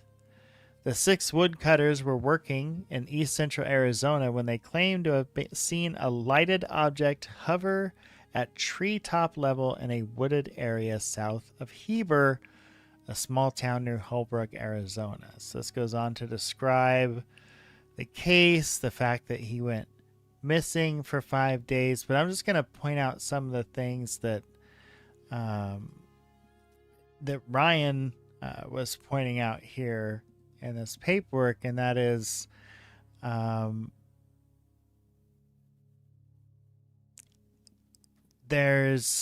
if you look at Dr. Bickle concludes that correct answers to A and B constitute passing the lie detector's test, even if question C was failed totally. So question A is, was each witness involved with foul play or mad at Travis Walton? Those are the ones that Brett kidnapped B. Yeah. B, did each witness know of anyone else involved with foul play? And C, what did you see? And so there's a kind of their equation for getting through this. Question C is, of course, the only question that is relevant to confirming the report of the abduction by a UFO. Travis Walton called a radio talk show before the event took place and volunteered to be on the show. The MC on the show called him a kook and refused to have him on the air. Then after the event, Walton again called the talk show and said, "Who's a kook now?" These facts naturally throw the case under great suspicion. It would seem that either a hoax has been committed or that a psychological phenomena is involved. Yet to be traced rumor. So he did, point out that, listen, he's not able to track this down, this report. So at this point, that's all rumor. Now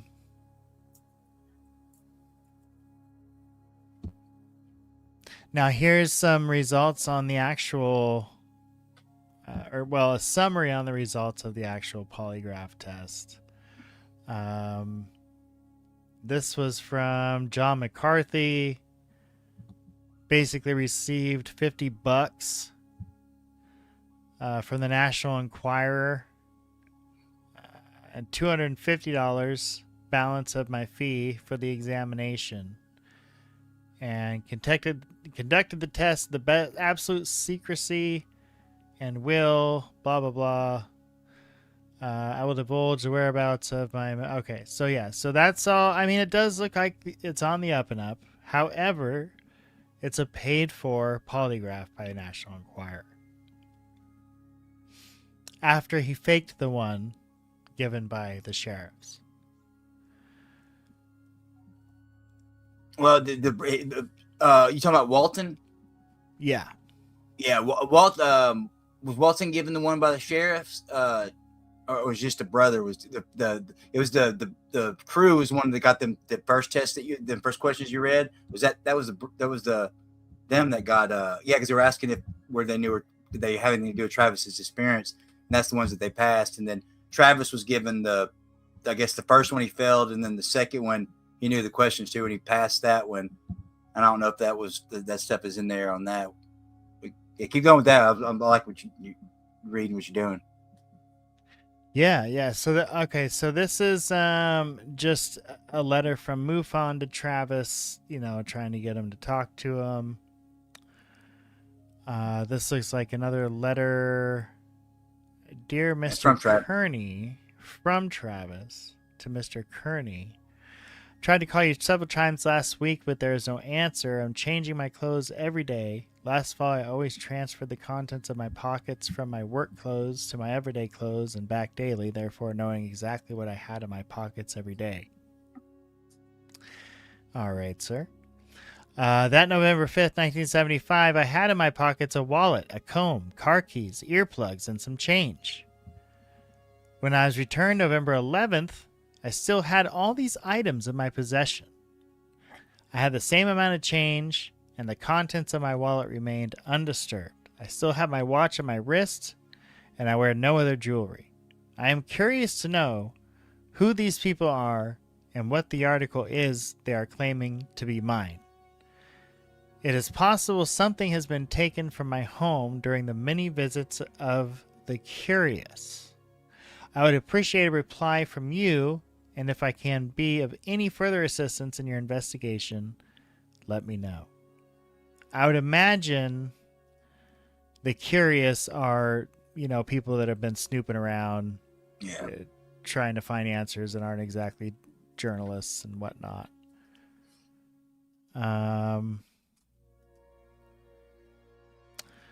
Now, what is this? Civilian Aerial Phenomena Research Organization. Okay, we can't read it anyway, but it looks like another letter trying to get Travis to talk to their organization. I got a whole bunch of them recordings. I don't know. I didn't send you those, but I got those recordings that his brother called since the time Travis came up missing and was trying to get hype to. He's what was calling MUFON. I got all those recordings. It was like, okay, yeah, send me some of those. I'll send them to you right now. There was some Australia just recently declassified some interesting stuff, and I'm working on putting kind of compiling all that together. But there's some interesting stuff they just recently declassified. Okay, so this Raymond Fowler again. APRO, the Aerial Phenomena Research Organization. This is February 23rd, 76. Dear Ray, thanks for your letter copy a few days ago. We sent you a news release on Travis Walton's polygraph. For your information, Travis's brother Dwayne was also given a polygraph relative to his possible knowledge of a hoax and or of Travis's whereabouts during the missing period and was cleared of having such knowledge. Also established is that the two were not UFO students. Neither had read a UFO book or publication prior to the incident. Mrs. Collette, Travis's mother, is willing to take a polygraph also. Travis was not enough of a UFO buff to watch the Hill Story dramatization, although he had seen some promos and knew it was scheduled, whatever the hell that is. The information given to me by... Oh, okay. The information given to me by Alan Dallas? I don't know. The inconclusive polygraph testee is that he failed on a question relating to possible bad feelings toward Travis Walton. Since bad feelings have existed between the two, Dallas is certainly not a candidate for hoax participation with Travis. Since the polygraphs of the six were administered by a Department of Public Safety expert, they are considered state property and are a little hard to come by, but I have a good prospect now of obtaining complete transcripts. What has been overlooked by telephone investigators of this case is that the sheriff's office has, from the start, been down on the case because of open bias against the general concept to the point of putting out derogatory rumors as fact. Also, the sheriff's office is an elective position. The local population is, or was, very upset, and the sheriff feels obligated to sue them, even if it means being slightly slanderous toward a minority of 7, some of them, quote, outsiders.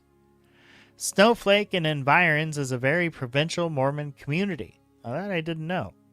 Yeah. One mystery is cleared up by your letter. I was puzzled by the fact that NICAP seemed to ignore Ray Jordan's report in favor of Bill Bickle, who investigated only by telephone. However, if Jordan didn't forward a report to NICAP, the mystery is solved. Jordan mentioned to me on one occasion his disappointment that NICAP had never acknowledged any of the many reports he had forwarded them in the past. Maybe this is why. At this time, we have not been able to locate anyone in the Sheriff's Department who will admit to having even heard the rumor that Bickle reports have received from Under Sheriff Copeland. I certainly do not think Bickle made this up. What seems likely is that it is an elaboration of derogatory remarks and speculation made on the air by McCoy of KFI Los Angeles. McCoy is sneering and outspokenly cynical in his attributes towards this case and UFOs in general, yet he interviewed Travis by appointment and made no reference to an alleged previous call. I think if he had something on Travis, he would have used it during the interview. Okay, so this is, it just seems like it seems like he had some kind of handlers, whether he knew it or not.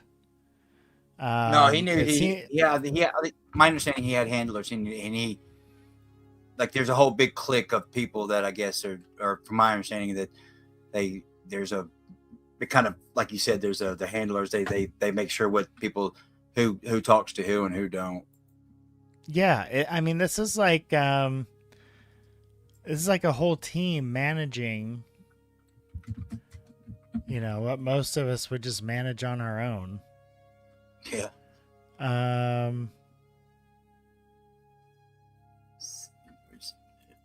Dear Jack, this is a copy of the Department of Public Safety polygraph report. On the first 6, Dallas, the inconclusive one, has agreed to a retest. Do you have any suggested questions for the next go around? And that was from the International Director, Jay Lorenzen.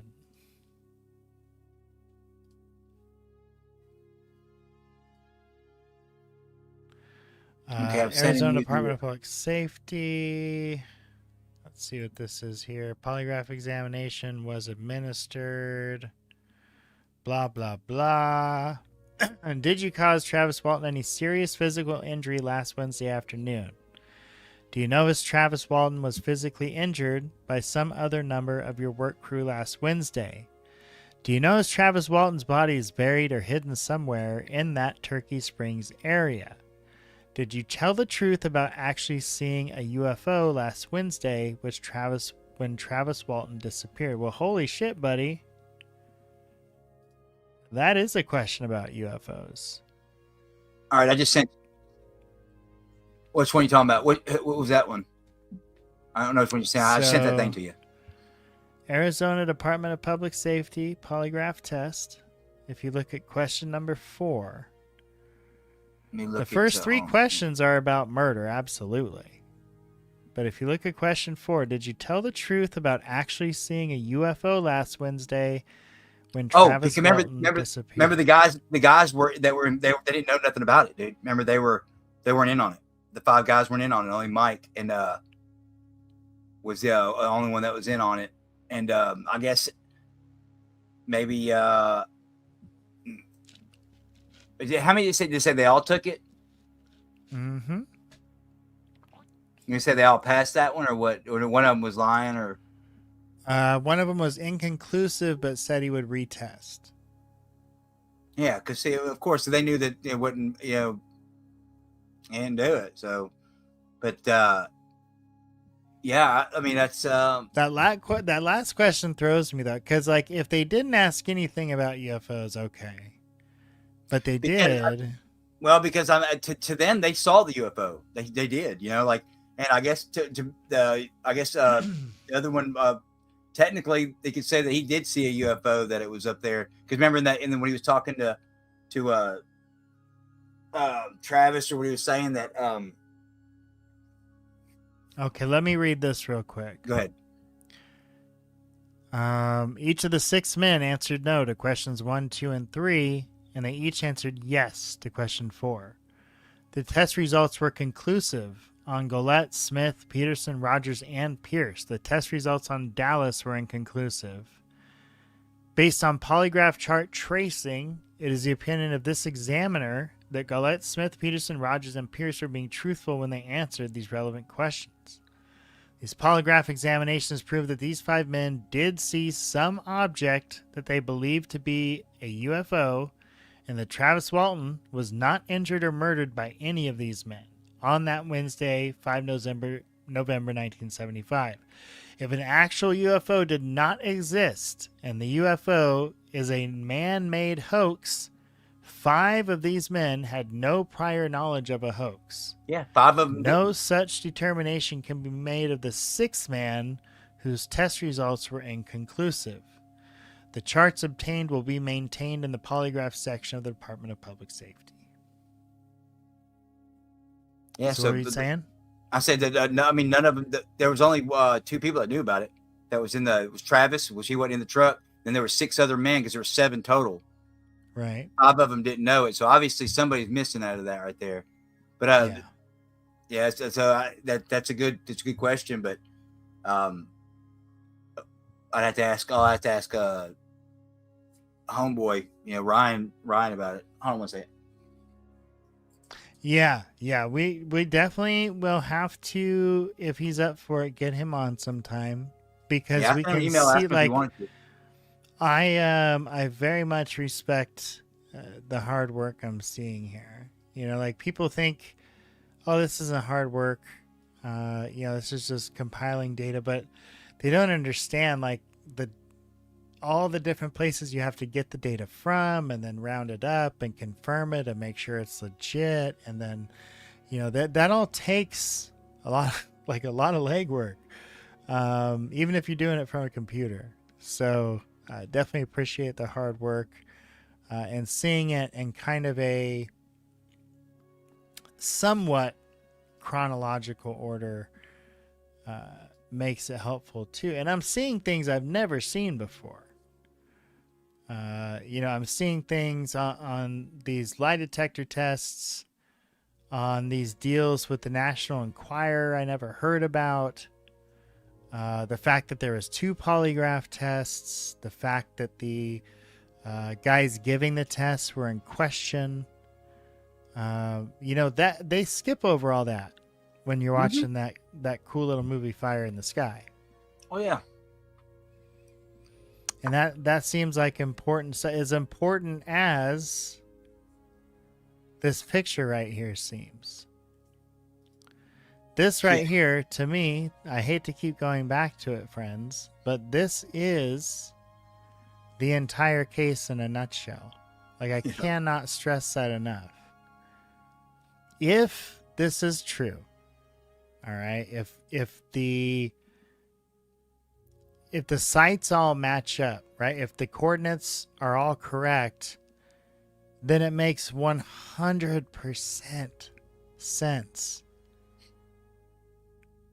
that that's exactly what went down. And the fact that we learn now that no law enforcement actually went up into that tower to check if it was clear is incredible to me.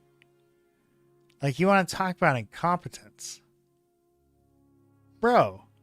Yeah. How many places do you have to check in the middle of a forest? Yeah, that would be the perfect place to check, But like I said, I guess maybe the cops' defense is they were telling the cops thought it was 10 miles from there where it took place, so they didn't actually know that it happened right there. But they did stop and ask that guy if he did see anything, and the guy's answer, I know it's in there somewhere, that the stuff I sent you. The guy's answer being that he closed it at 5:00 and wasn't there.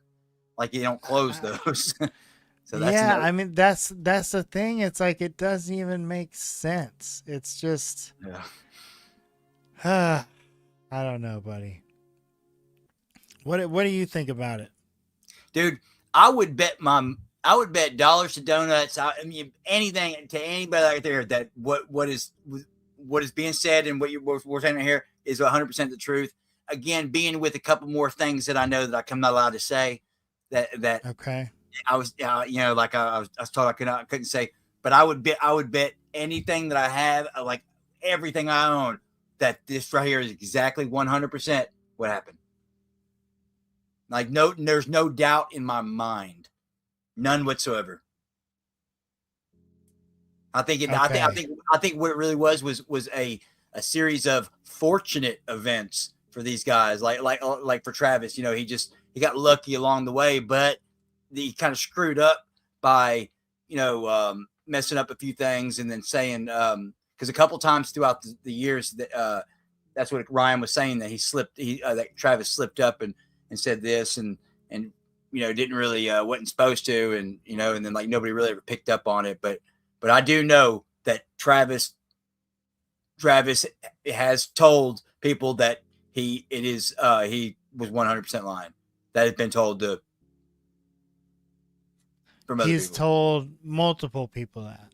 Yeah, that Mike knows it's a lie. Okay. Do we have any sources? Do we have any names? No. I couldn't even get the name of the he said that you can FOIA the Forestry Service to find out the guy's name that worked in the tower, but he wouldn't tell me that guy's name that works in the tower. Okay. But that guy did tell him that Travis told him it was bullshit. No, he was involved. He was involved in it. He was the one that shined the light on. the light. Yep. Okay. But Travis was up in there for that 5 days, and it makes perfect sense because, like I said, they work 5 days on, and I guess 4 or 5 days off, and then so they're there for the apartment up there. There's a picture of the apartment I got somewhere. Okay. Yeah, there's Ryan right there. Yeah. So here's Ryan right here. This was I want to say 4 years ago, so a little while ago. So I think we were talking offline earlier. And you were saying, he's just put so much energy and time into it. Like he's kind of, feeling like he's done a lot of his part already. And now it's just a matter of spreading it, spreading the word. He got completely just thrown off of it because him coming out with on this podcast and a couple of big podcasts, he said nothing changed. Everybody was just basically like what was the biggest podcast he was on? He's on this one here. He's on quite a few of them. He didn't know all the names of all of them, but he said he was on like 7 or 8 of them. But I've heard I've heard his name before when he was in. They were talking about him in the Kurt Jamungal one. That this is the guy that was supposed to be working on the production with the new movie for Travis Walton. That Travis Walton was talking about trying to get made. This was the guy that was going to make it, but it fell through. So let's do this. I want to watch this interview for a bit, so we can learn a little about Ryan Gordon and his research on this topic, and then I'm going to see if I can find anything on that project that they were working on before this. Yeah, and then no, this is Erica Luke's. Call out, let her podcast be known that Absolutely, yeah. So what is it? It's the UFO Classified with Erica Lukes. In fact, we'll go ahead and give her a subscription now. And look forward to the content. So here we go. MUFON. Why were Mike and MUFON out at the site at the exact same date and time that you were? Sure. So Mike was out there doing a prearranged filming for a MUFON project, the White Mountain chapter of MUFON, I believe. And I was out there with the producer reviewing the site. Right. Okay. Thank you. Thank you very much. And so now I want to really quickly just bring on, because Michael is asking, and I know a lot of people have actually asked about Charlie. And so is that okay if we bring Charlie on just to... Yeah, Charlie's, she's great. Okay, so I like her quite a bit. So hopefully Charlie is here, and we know that there has been a rumor that Charlie is actually you, Ryan, and so maybe that... Obviously, we know when we talk to Charlie that might not be the case. So hopefully, Charlie, you're there. I didn't throw you off base. I am here, and I'm not Ryan. Hi, Ryan. And thank you, Erica, for asking me to come on. Absolutely. Thank you. I think I would like, first of all, for you to talk about your connection to Ryan. When did I first hear from Ryan? A couple of days after he posted Mike's confession video. I already had a website about the Travis Walton case and another case, the Hills case, which I had made a few weeks before that, I think. He saw my website and contacted me about it, and we discussed theories. That's kind of how it went. I don't know. Is that how it happened, Ryan? Can you remember? Yeah, so there was a guy that goes by the name of Norio, Japanese last name. I'm going to butcher it, so I'm not going to even try. But he had posted a link on his channel or his Facebook about you, so you're complimenting your work. And I went to check it out, and then I sent you an email saying that you're so close. And I believe that's how we would start interacting. Yeah, I was looking at the graphic that you had uploaded with that video, which had the fire tower on it, and it kind of put me in a new direction, because until then I had thought they, I thought it was a hoax, but I thought they were using a big paper hot air balloon that you could buy back in the day. And that set me on a whole new exploration of fire towers, basically, and what they are, where they are, the history of them. And we both discussed it. And of course, you knew more than I did at that point. You had other theories and I had them, and we kind of figured it out, I think. I think we figured it out. And you're going to present evidence today about that. So, yeah. I guess at the end of the day, I'm not really worried about figuring out so much when I was walked through the site by members of the crew. That's pretty compelling. It absolutely is very compelling. And I just wanted to say really quickly, Charlie, I know that you're using a pseudonym, and I just want to, for the record, just talk a little bit about that, because that will be something that will be brought up. So why do you choose to use a pseudonym? I probably should have, clearly. Sounds like you should have. I am a skeptic, what you would call a skeptic in your community. And I've been a skeptic, not so much about UFOs, which hasn't really interested me too much, except as a side thing. I'm more interested in the skeptical community in general, religion, paranormal. And so I've been online on forums for 20 years talking about that. I've always used a pseudonym. I just always have. Not this one, a different one, different ones. So it was natural for me to do that. I think it was a good decision, considering what you've talked about has been going on the last week. I'm completely, this is a baptism by fire for me to be thrust into this community, because I wouldn't say I wasn't expecting what I got, but it just makes me thankful that I did use a pseudonym. I really think that the evidence on my site, and I guess what Ryan is going to present, but the evidence of the other cases that I've done as well, I think that speaks for itself. It doesn't really matter who I am. I'm using sources that I found online. Anyone can find them. My aim with the website is to present it in a way that's easily digestible, and because people don't want to go back and read 400 pages of the original sources, so I did it, and I've tried to, that's why I made the website. It doesn't matter who I am. I'm a mum in Melbourne. That's really. Would you need to know anything else? That's it. That's who I am. Okay, thank you. I just wanted to get that out there, because that is something that I have been asked. And so now I want to get to, because Ryan, you've put together a very incredible presentation, and so let's get that going. I appreciate the time that you have spent doing that, and I also want to just give a shout out before we start going to the people that support UFO Classified, that have been there for years, that are Patreons to the show. We got a great donation tonight, which helps keep us on the air, and that is a good thing, because in my opinion, this is the only place where you can actually find the truth, where people are wanting to find the truth and not just promoting things that are absolute nonsense, and people that promoting things that sites and people that are making money in the UFO community that aren't willing to stand up when things are wrong and ask questions, because that's not what we need. So thank you for all of those who are supporting the show. So Ryan, let's get back to, and thank you, the High Lonesome, and thank you, and he said, Ryan, thank you for your excellent work. And so Ryan, let's try to do this and share the screen, which could be very exciting. Are you groovy? Yeah, I'm ready. I'm ready when you are. It's just it's in the share screen is in the waiting room. Okay, hang on. So we'll see how this works. And thank you again for your patience, my friends. So I'm going to share the screen.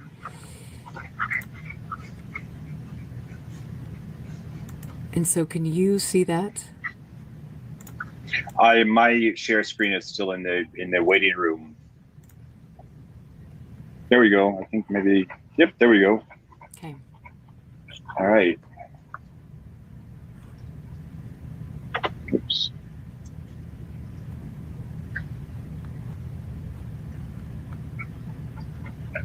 Hold on just a second.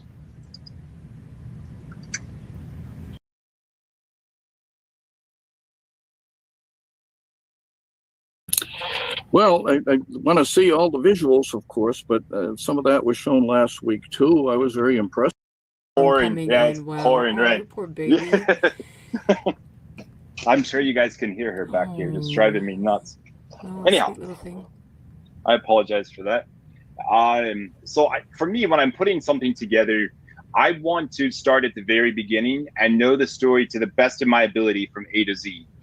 So the first incident that I could find, and this research was done during my time with these folks, but October 20th, a lot of people don't know about this connection here, the UFO incident on NBC.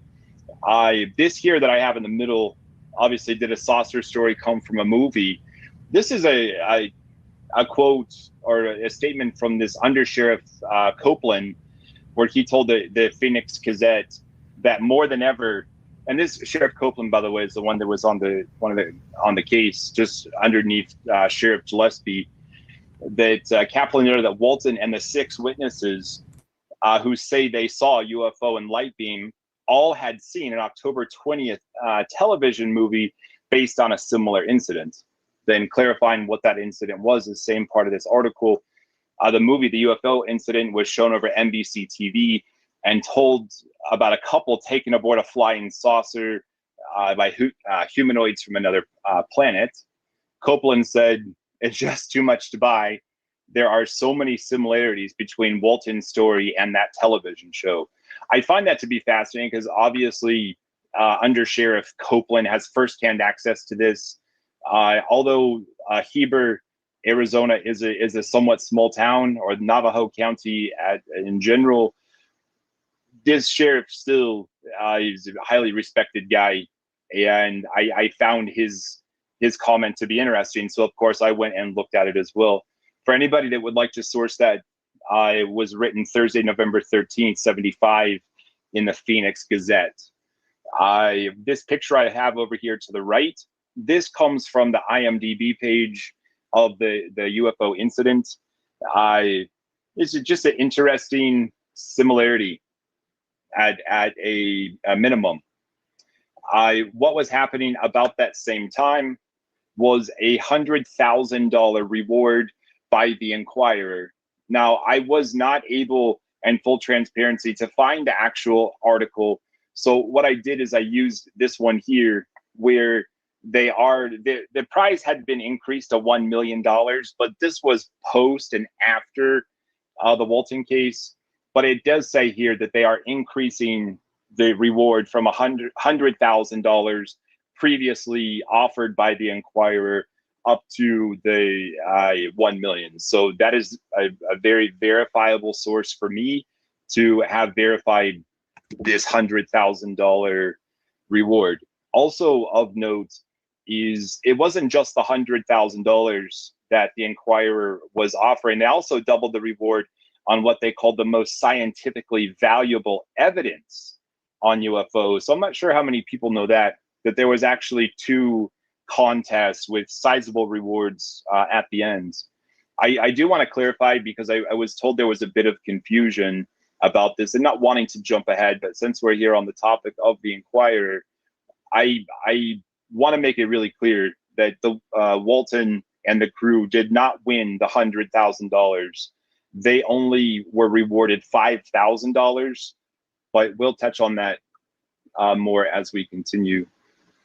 Again, as building a profile, not only for the characters, but the story at large, we need to look into other aspects of who we're working with.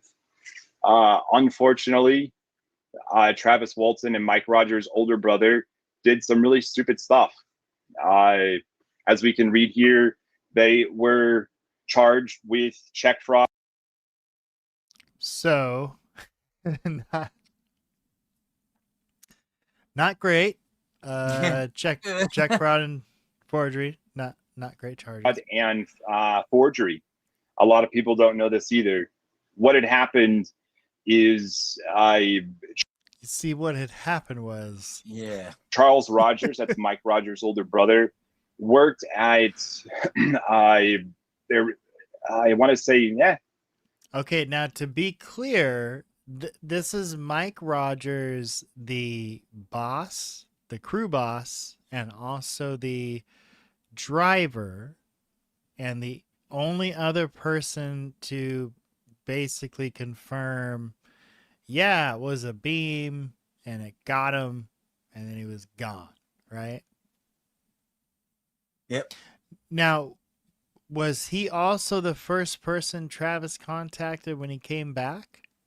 I think that he called. No, he called from the payphone where the guy dropped him off at that worked in the tower. But he called his family, and I think that that part might have been true, that the operator heard the phone call or something and maybe called the sheriff or something like that. Okay. But I didn't ask him, so I'm not 100% sure. But I'm sure we'll find out. Watching this right here, and I haven't even watched years this yet. since I've watched that movie, and I remember, like, being from the Pacific Northwest, it was a big deal up here when that movie came out, because I had heard that story, after it happened, living up here, and it was a pretty crazy story. It was like, because the thing was, like, all we were hearing was, like, this is all we were hearing, was that he disappeared for 5 days. Nobody knew where he was. He came back, said he was abducted, and all the people they asked about it passed the lie detector tests. And that's what you heard. And that was it. The movie was filmed in Oregon. You know that? Oh, okay. Yeah. Yeah, I think I heard that. Yeah. Yep. And then the movie comes out and it just kind of backs up the claims, and you're like, wow, that's a pretty fascinating story. And he made $80,000, $80,000 off of that's what they paid him for that movie. Like, just all Gosh, like he doesn't make just any straight up royalties or $80,000. anything. Yeah, no, I don't think no royalties, just straight up paycheck. That movie's made a whole lot more than that, dude. I was gonna say, need a better agent. Yeah. I remember on that Kurt Jamungle, he said that Kurt said that he had an agent, but Ryan here said that he doesn't have an agent. He just has handlers. And that's where the whole handler thing came about. Oh, sure, yeah, and they're all wanting a piece, I'm sure. Okay, so we find out the boss man had a little shady background, and hey, we all make mistakes. Nothing wrong with that. As long as he's flying right now, sounds like he's running a work crew. But if he then goes into from check fraud and forgery to UFO fraud, that's not good. We have it in here as a source because I don't want to. Yeah, Western Molding in Snowflake, Arizona, and they had stolen a payroll checkbook. Travis had worked there. Charles Rogers had worked there, and they literally, as relayed to me by the crew during my time with them, the intent was to run off to Florida, and by doing so, they had taken this checkbook, and they got as far as Texas before they were actually apprehended. Travis Walton was placed on a 2-year probation. What had happened is the judge was pretty lenient, and would allow them, after doing restitution for the money stolen, that they would be able to go back in court and plead not guilty. And Well, that's the thing. Judges are usually lenient with non-violent, poor offenders just trying to make a few extra dollars. That's usually how that works. Like, it's not like some drug runner pushing crack at elementary schools or something. Like, he wrote a couple bad checks to probably provide for his family, for God's sakes. in which the judge would accept that plea. So very lucky. I want to be really clear. People make mistakes all the time, myself included, and probably everybody watching. So this is not to defame anybody's character. We're just building a profile here. The other thing that comes up frequently is the Forest Service contract that Mike Rogers had. I found it to be really interesting, this information between Mike Rogers and the Forest Service. So what's happening is, and the date on this, October 16th, 75, and less than 3 weeks before the UFO incident, what had happened is Mike Rogers had previously asked for an 84-day extension on his contract. You have somebody from the office named Contracting Officer Rep Tom Hentz. They go out and make checks on the site, not in particular to this story, of course, but just in general. That's their job. And when he was at the site, this is his exact statement. Contractor has completed approximately 15 acres of a fuel break in Lot D since the last payment was made on October 2nd. So 2 weeks before this October 16th date. Skipping ahead, and I'll make this public for anybody that'd like to have this presentation. But the part that's interesting to me here, skipping forward one sentence, outside of their saying that the work had been slow, 80% of the time extension had passed, and only 31% of the work had been completed. Ideally, I think everybody would agree with me that these numbers should be pretty close to each other, the 80 and the 31. What this says to me in building a profile is there is an issue at the job site. Mm-hmm. On October 20th, the same day that the UFO incident comes out on TV, Mike Rogers writes back, and he wants to defend his position, and his quote basically says, I'm writing to tell you personally of our progress on the Turkey Springs thinning. I can honestly say that whether or not we finish on time or not, I cannot honestly say whether or not, my goodness, we will finish on time or not. However, we are working every day with as much manpower as I can hire. I will not stop until the job is finished or until I'm asked to stop. I have had considerable trouble keeping a full crew on this job. The area is very thick and the guys have very poor morale because of it. I have had to break in several green men. Now, before anybody tries to run with that, they're not talking about aliens, like a green hand, a green man. This is like a newbie, somebody new to the industry. I also want to make a point here with the Forest Service contract that after the UFO incident on the 5th, Mike Rogers never went back to work. I'm pointing this out because that's in stark contrast to what Rogers says. Again, we need to verify credibility with this story. We're asked to believe something very fantastic. Moving on from that, McCarthy, who was the person who did the polygraph on Travis had admitted that he had issues with recreational drugs, from pot, marijuana, to speed, which is methamphetamine, and LSD. This was also noted in the report by Ground Saucer Watch, a very pro-UFO organization, that Travis had also admitted to using recreational drugs, frequently experimenting with them. This, again, is not to make any tremendous judgment on anything, but again, building a character profile of who are we working with? I'm going now to the day of November 5th. This is the hoax confession that I was offered.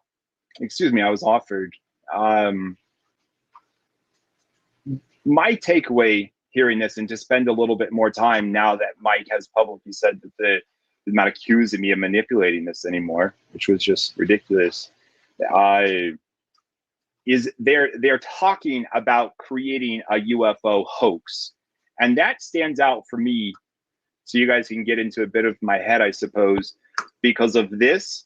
This is a great baseline. And because of this. And because of this. Oops.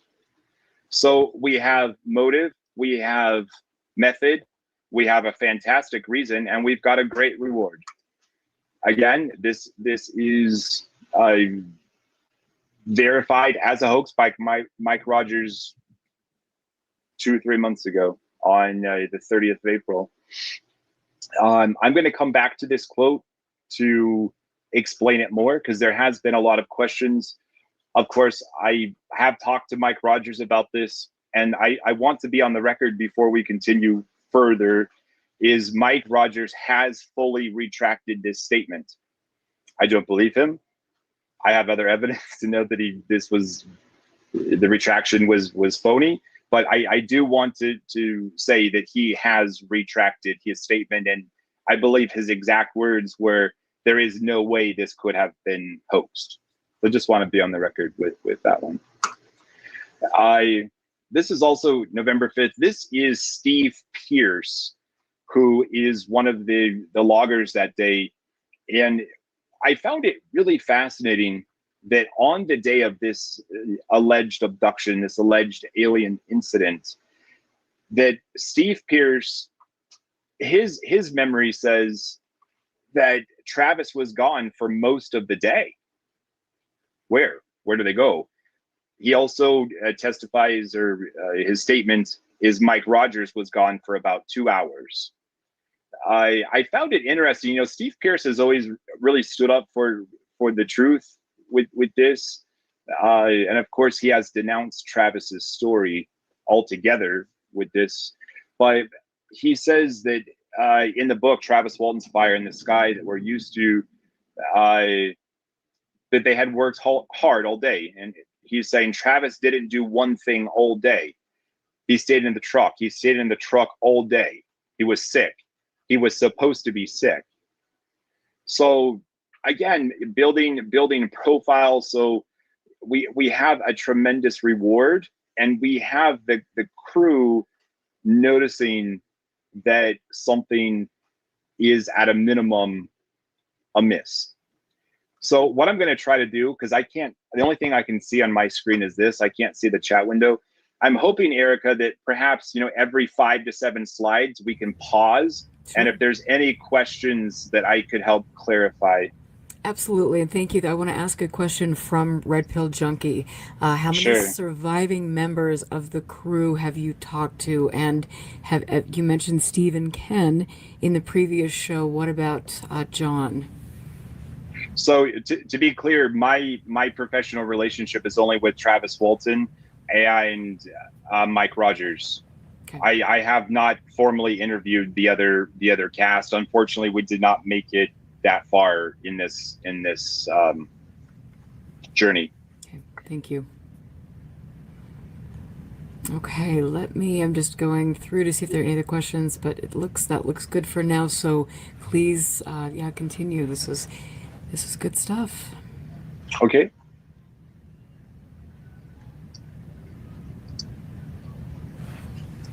Okay, so moving on from that, again, in this character profile building, I think everybody would agree with me that seeing a UFO is incredibly rare, if at all, for most people.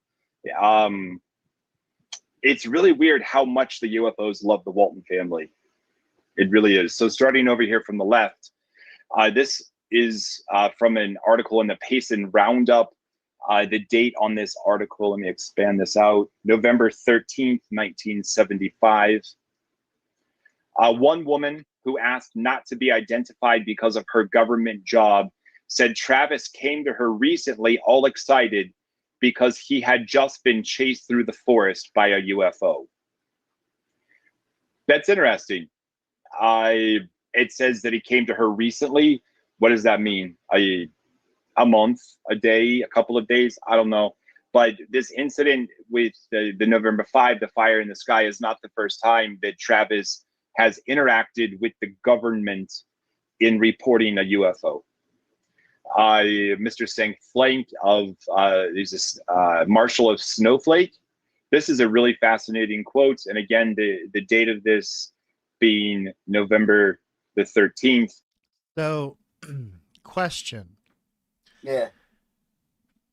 Does the involvement with the previous UFO, UAP reports and interest, if that is true, does it discredit the story any more or any less? What do you mean? I don't know what you mean by that. Like, let's say they're totally fascinated with UFOs. Yeah.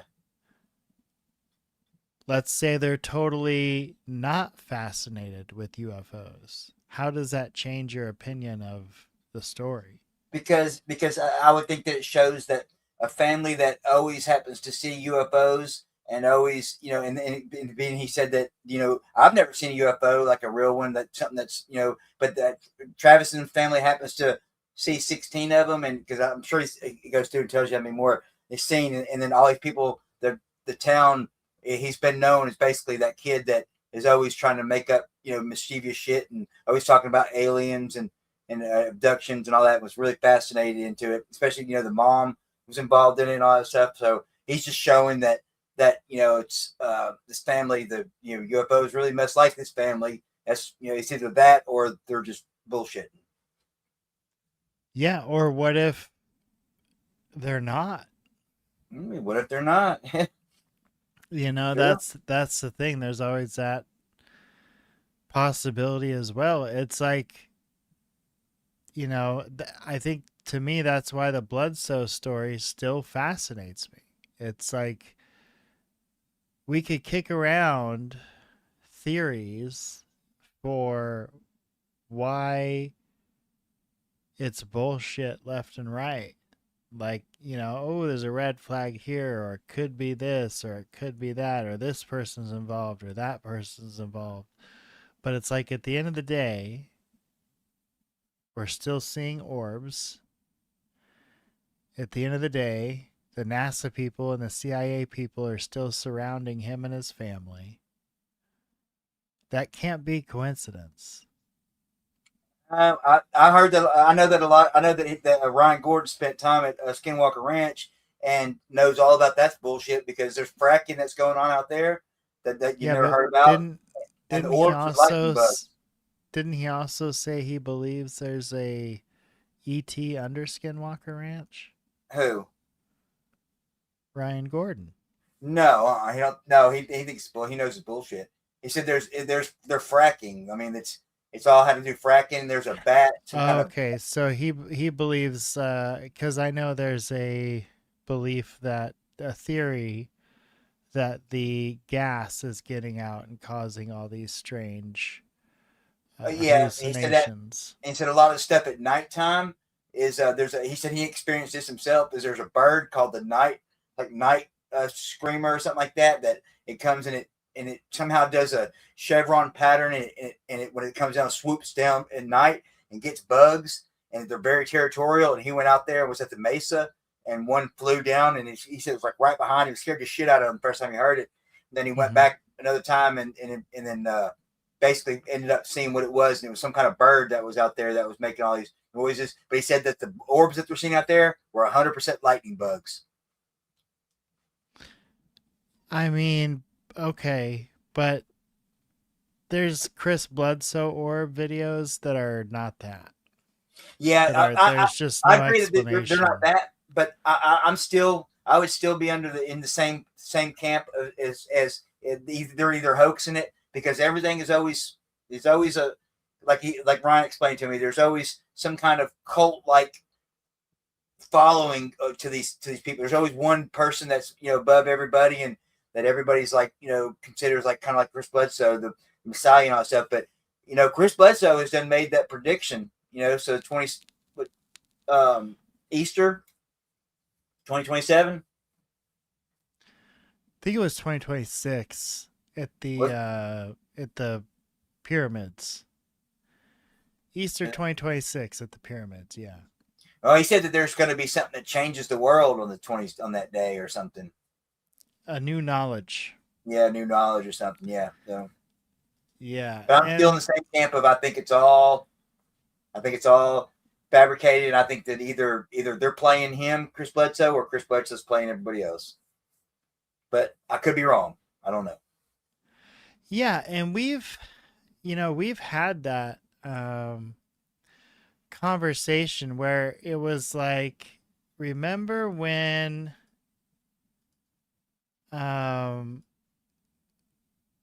he was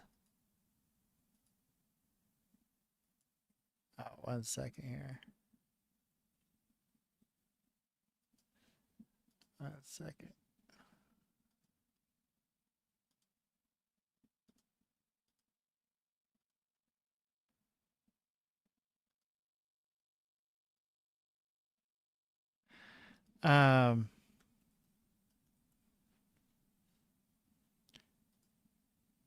Yeah, I'm sorry. I lost my train of thought. But yes, we were talking about how it seemed like they could be running some kind of a long con on him, because remember how Taylor put like the medal in one hand and the medal in the other, and he had this, and he was like, why you? Why are you the one that?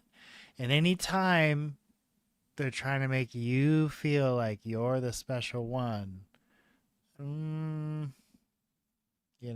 that's my ears perk up when I hear that. Like I said, that would be another one I would say dollars to donuts. That I would bet with the price of all of them. Troll. Let's watch an interesting piece on Bledsoe, shall we? Controls. Because this case is based on anecdotal testimony, we decided to use the polygraph to see if Chris is telling us the truth.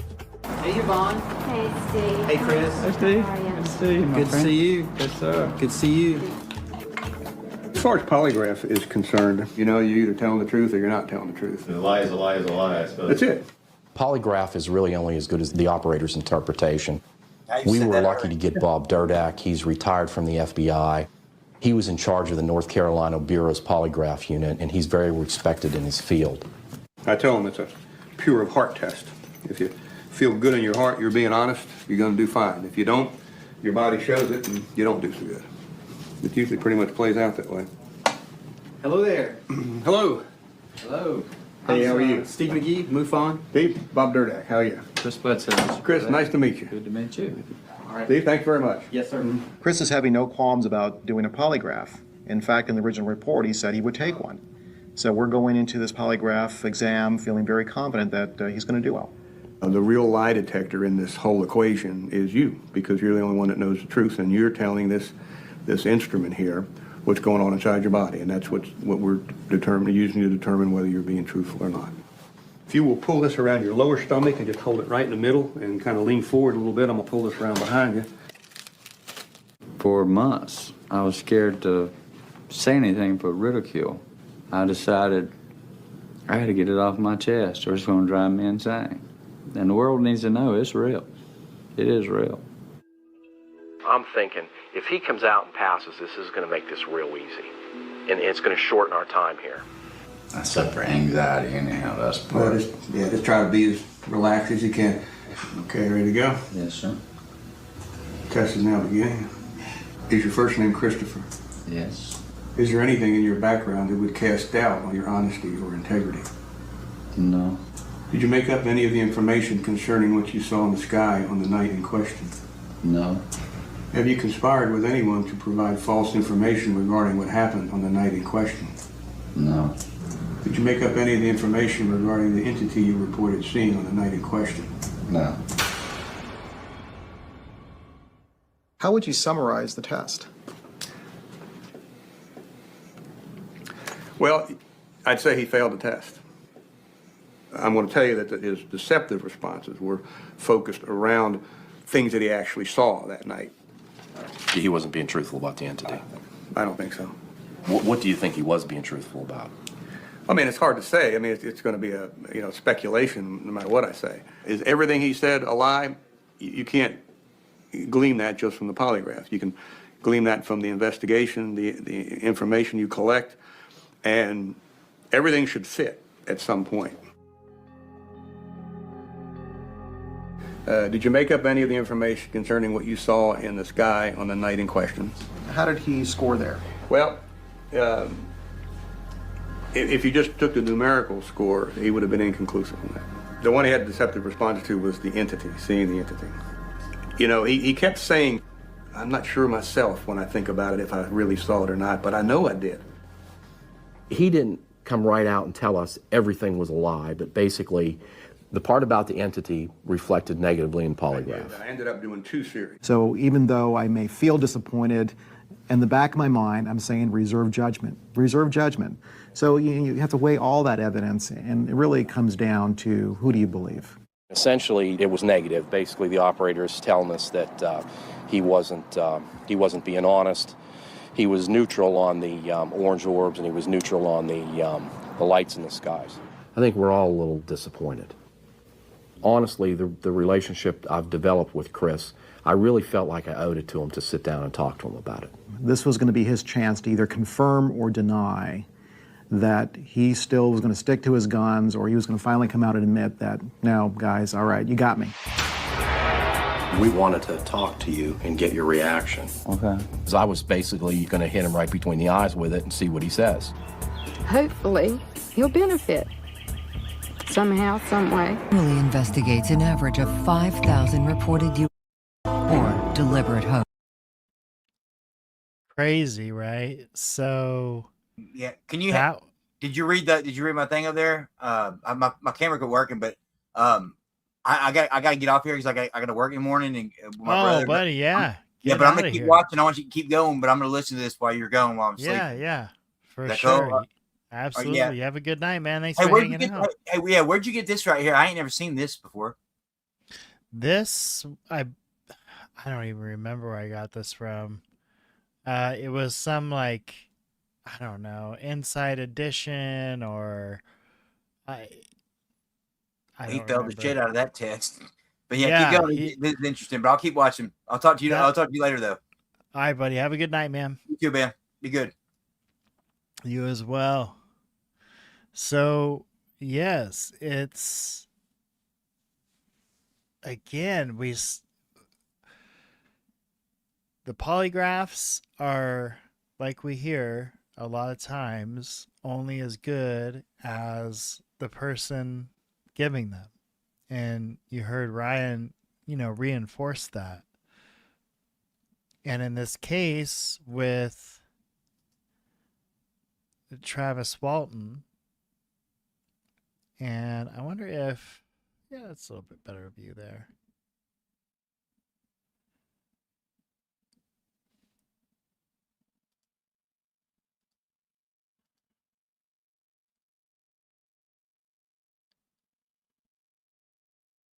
Okay, sorry, I was referencing the wrong document. So this is the one that we want to look at. And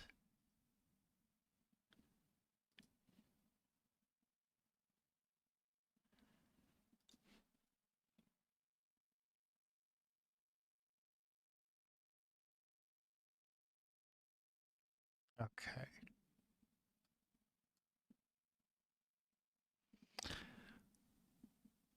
All right, so we're going to advance here to page 57.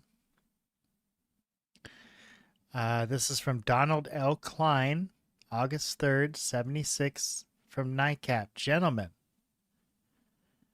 The June 76 issue of UFO Investigator has just arrived, and I am appalled and angry that an organization that once had tremendous stature would print such absolute drivel.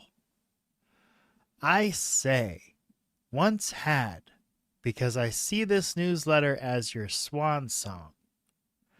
I doubt that any serious investigator will ever again consider NICAP as anything but a cult of classites.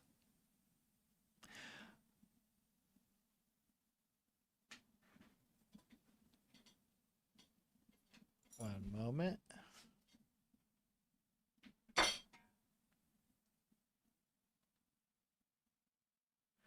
This is, again, these are the fun things that happen on a live show that you just don't get to experience when it's all pre-recorded.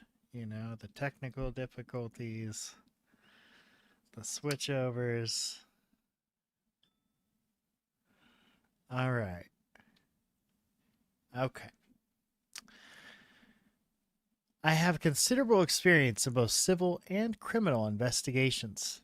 I have read many books on the subject of unidentified flying objects and related phenomena, and I have found some biased in favor of the existence of UFOs as intelligently controlled objects. Some biased against, and some, a few, appeared to be as objective as it was humanly possible to be. In nearly all cases, the conclusions were plausible as pertaining to at least some of the cases, though usually the authors expounded their conclusion as solving all the cases. And then there are the books by Class. I have read him as much as I could stomach, and I have found him incapable of objectivity, accuracy, and veracity. His conclusions have invariably contradicted the evidence he has presented in every case of his that I have read. The so-called new evidence he uses to support his claim has in most cases been presented before and shown to be false, or alternatively has been accompanied by contradictory and or carefully tailored documentation. Travis Walton is a case in point. Item: Walton passed the polygraph examination. Class: Mr. Class revealed to NICAP that a lie detector test had been administered to Travis Walton 3 months earlier on November 15, 1975. Walton failed the polygraph examination at that time. Large print, courtesy, or NICAP or Class. Evidence in support of Class's statement: the polygraph examination statement of consent dated November 15, 1975, and signed by Travis Walton.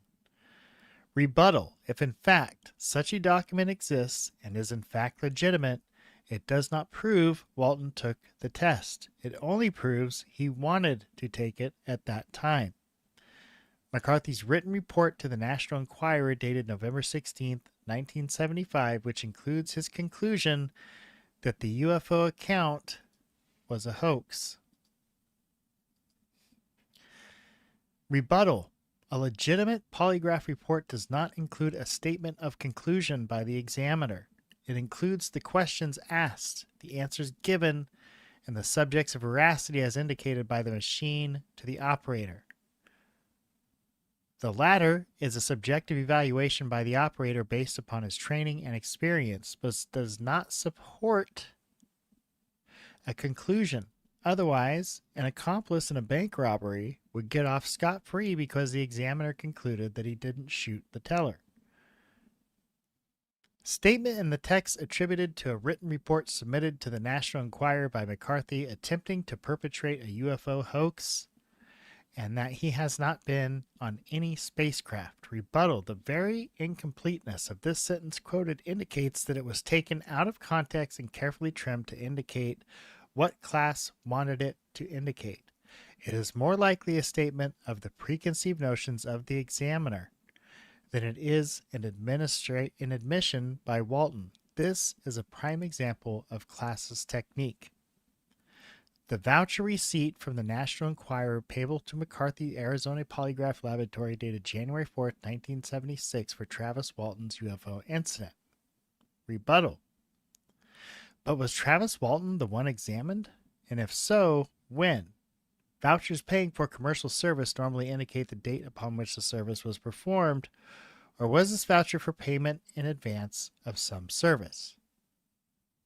Agreement to conduct test and supply report to the National Enquirer. This statement is dated February 15, 1976, rather than November 15, 1975. This is clearly a typographical error. Rebuttal. Oh, really? How convenient for Philip J. Klass, and how strange that the typographical error involves a date so closely related to when the test actually did take place. Statement in the text, Mr. Klass discovered that Travis Walton dictated the questions that he wanted to be asked.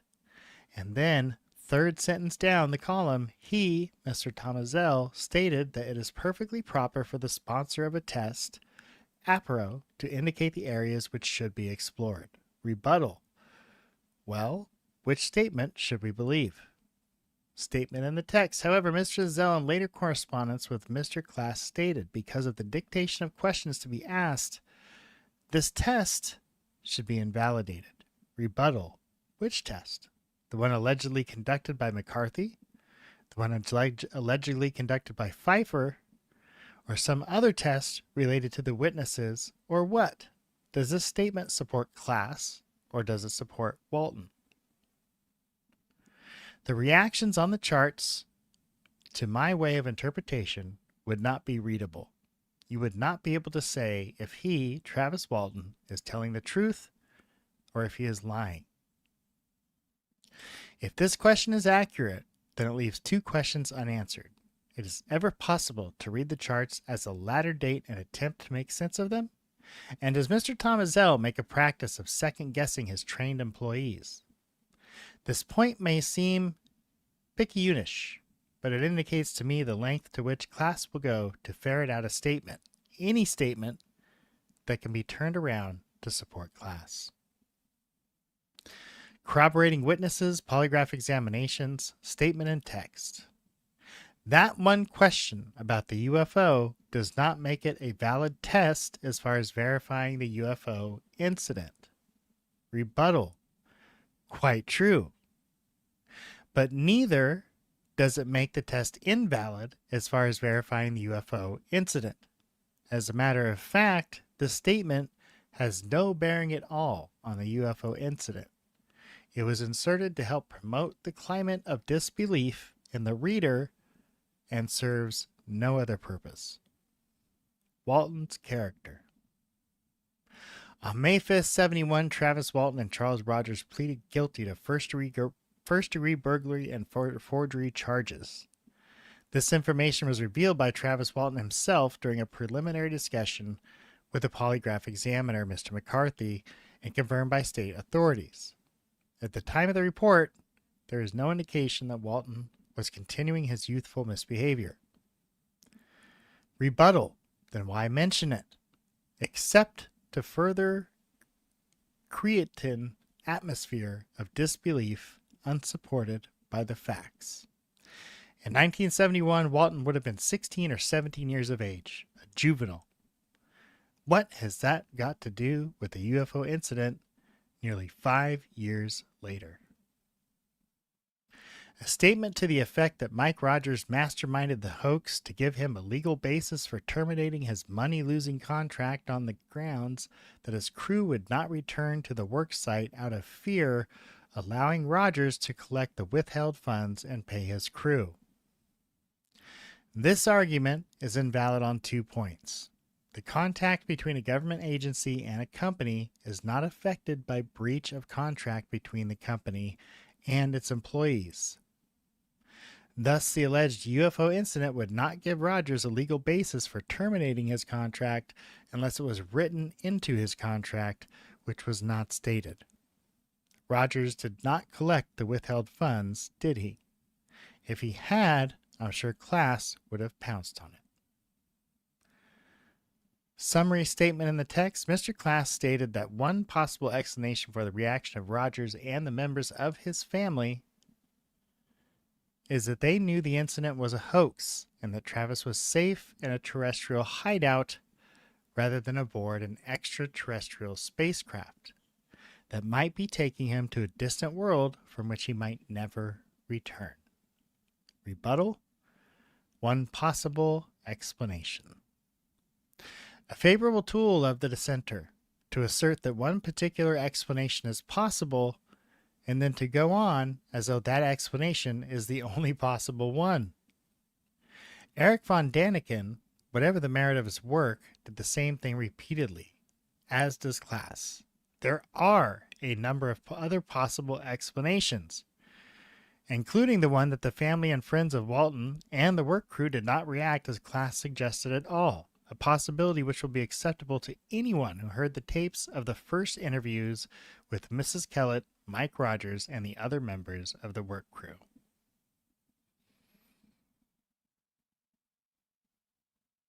The above dissection has gone on much longer than I expected. However, the depth one must go to expose subtleties of misrepresentations is much greater than the author must go to misrepresent his subject.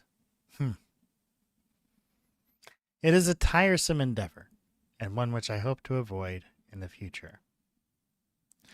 With the exception of item 11A rebuttal, I have intentionally restricted myself to the statements made in your article and to my knowledge of polygraph and legal rules of evidence and to my understanding of the writing art. I have not called upon any outside evidence or information relating to the Travis Walton case. Thus, I submit Philip J. Class disproves himself every time he publishes the result of one of his investigations.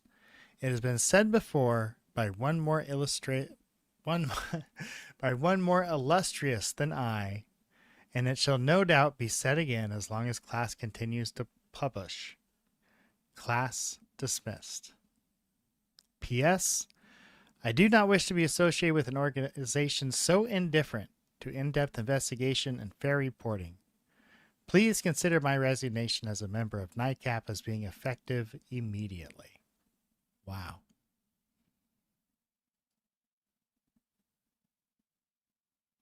So not only did he go on to pretty much obliterate the argument, kind of at every turn, he also topped it off by saying, I'm out. Y'all are stupid. You don't listen. You don't examine the evidence that's presented to you. I'm out.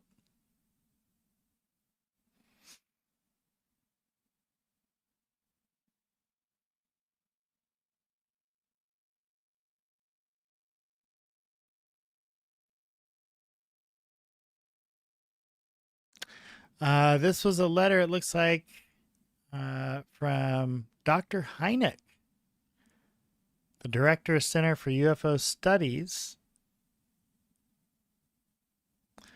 to Dr. Hynek? Dr. Hynek to Dr. Hynek. Very interesting. I am writing to you for a twofold purpose. First, to respond to your inquiry to Mr. Bill Spalding regarding my academic background, and second, to acquaint you with my observations and opinions of the Travis Walton case. Okay. And you gotta love these brilliant educators. This is probably an entire paragraph about how insanely intelligent he is. Yes, oral examinations defense of the dissertation accomplished in the university. Enclosed, please write certain information. Okay. Frankly, I find it abhorrent that I am compelled to defend my academic qualifications for the allegations made against me by such an unscientific, non-objective UFO organization. Spring-summer of 1974, I did voluntarily internship in psychology at North Mountain Behavioral Institute, utilizing hypnosis as one method of proprietary information contained herein has been transmitted to you in confidence. It's rehabilitating hardcore drug addicts with considerable effectiveness. I served on the visiting faculty Oh, let me change the page here just so y'all can keep up.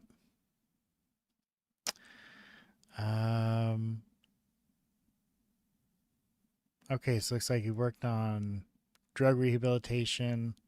I'm Regional Vice President of the International Society for Professional Hypnosis. We know that. President of the Arizona Society for Professional Hypnosis, professional member in good standing of the American Public Health Association. Okay, then he's going to go into his associations for that paragraph. And looking back over the past 8 months of allegations against me by that organization, I have only to say that these charges are the most asinine that I have encountered. It seems to me that he who shouts the loudest is losing the argument. The tactics the rival organizations have taken are transparent, attempting to discredit GSW's investigation and conclusions on the Walton case by casting doubt on the professional qualifications of MUFON and affiliate scientific consultants through disparaging my academic preparation.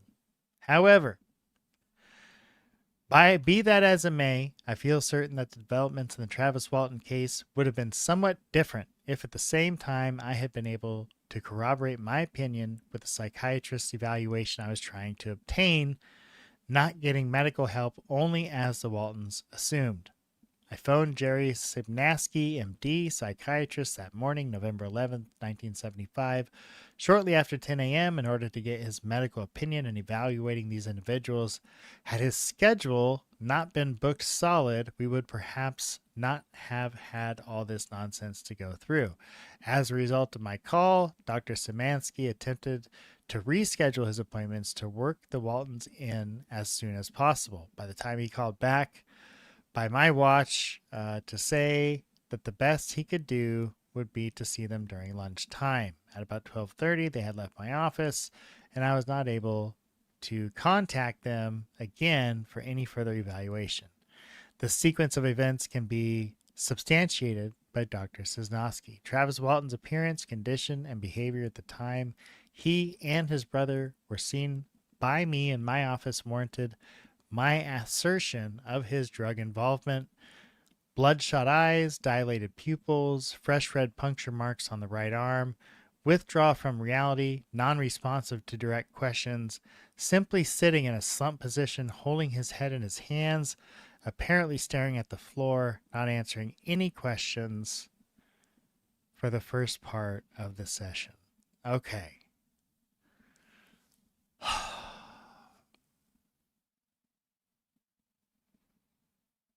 That's really concerning because that, that's not that's not like somebody that's smoked too much weed, right? Let me read that again. Mr. Walton's appearance, condition, and behavior at the time he and his brother were seen by me in my office warranted my assertion of his drug involvement. Bloodshot eyes, dilated pupils, fresh red puncture marks on the right arm. Withdraw from reality, non-responsive to direct questioning, simply sitting in a slumped position, holding his head in his hands, apparently staring at the floor, not answering any of my questions for the first part of the session. That's not good. Experience a phasic in and out alteration of mental clarity and confusion, showing ataxic nystagmus involvement. My evaluation consisted of using the DSM-2 method of organization and by following the psychological behavior principles of consistency and using my past experience in the drug abuse field and observation of behavior changes of Travis Walton from a very confused to a rational reasoning state during the time he was in my office showed to me a clearly classic example of drug use and abuse. So simply stated, he was super fucked up and he sobered up. Since that time, I've been blasted by APRO and the press and also the TV media. I have not, up to this time, replied to their allegations, and if I do, it will no doubt be in court. The results of John McCarthy's polygraph examination on November 15, 1975, and the research of Philip Kless have strongly supported my own professional evaluation. I still stand by my statements I made at this time and have up until now seen no reason to change any of them. I hope this confidential information will help you in evaluating the sighting and will put at ease all minds in this matter. Now, that is pretty amazing. That was from J. Allen Hynek, who it sounds like did his very best to help Mr. Walton. But when you do your very, very best to try to help somebody, it's not like Hynek wasn't a busy guy, right? Like he might have been juggling a few things. So for him to take time out of his schedule to try to help Mr. Walton, and then to realize what you're dealing with is somebody that's totally drugged up. And it sounds like the bad drugs, right? I know drugs are bad, but like the really bad drugs, right? The ones that people use needles for, right? Like those kinds of drugs. That's not good. That's not good. And let me tell you something. That's the first time I have ever heard that about Travis Walton. Now, does that make him a bad person? Fuck no. Addiction is a disease like cancer. And unfortunately, to those that can succumb to it, it has a potential to take your life. Certainly to take over your life and your decisions.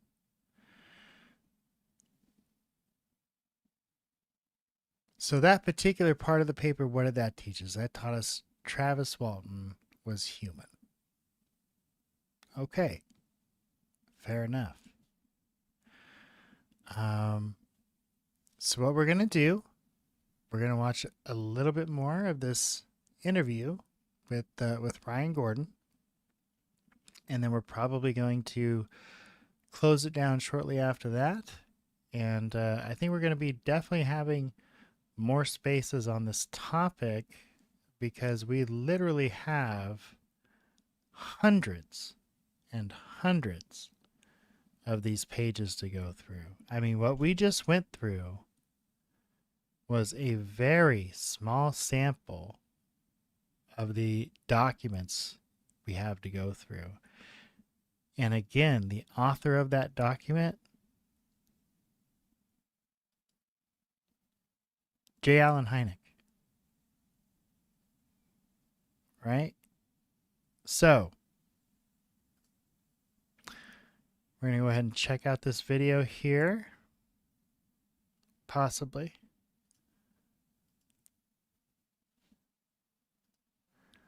All right. And again, just to kind of, if you just joined us or whatever, Ryan Gold is the gentleman that my guest from earlier this evening, Ryan Pointing at Failure, was speaking with, who shared, God, just a document dump of his investigation into the Travis Walton claims. And in just a few hours, we have learned all kinds of new things about Travis Walton, the investigation, the story itself, like how it took place, the stories around it, the things that Mr. Walton was surrounded with growing up, and why he may be presupposed to these type of stories. So we'll take a little bit longer a longer listen to Ryan Gordon here, and then we'll call it a night when we kind of run out of gas, and probably pick this up in the next day or two, because this is very interesting and there is relevance. The Travis Walton story is an old story, but it's a story that has stood the test of time. They made a movie about it. There's a huge percentage of the population that believes it is 100% true, unquestionable, without a doubt. The man makes a good living every year doing his speaking tours.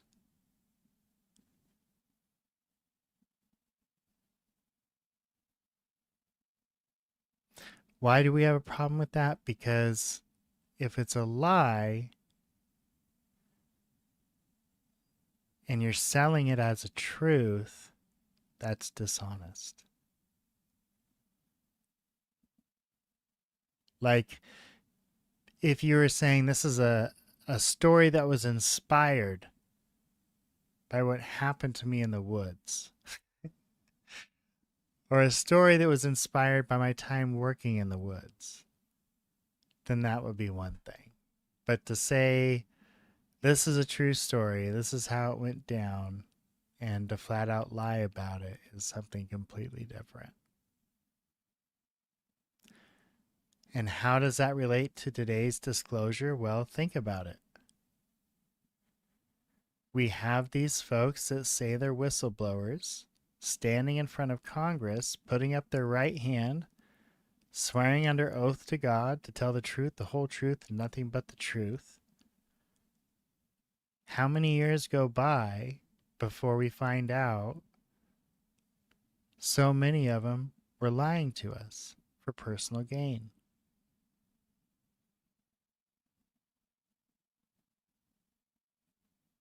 So let's take some notes here, shall we? Sounds like Mr. Gordon is a great investigator.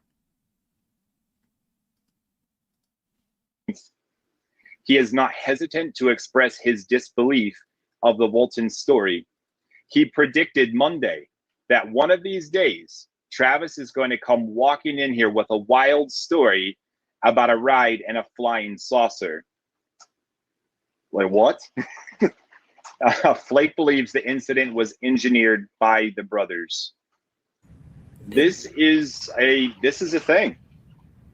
Go ahead. And that is a thing that is out there for everyone to see. And it's not just Travis that has had experiences. And so I just say, Red Pill Junkie is in here saying, are we now using anonymous claims against Travis? We should stick to verifiable facts. So I'm not sure what specifically Miguel is referring to. I think she's probably assuming that's a female. I'm not really sure, but it's because of a government employee has asked not to be identified. Okay. I just reading from a newspaper article as part of research. This is an article from 1975, and for me, this helps build a character profile.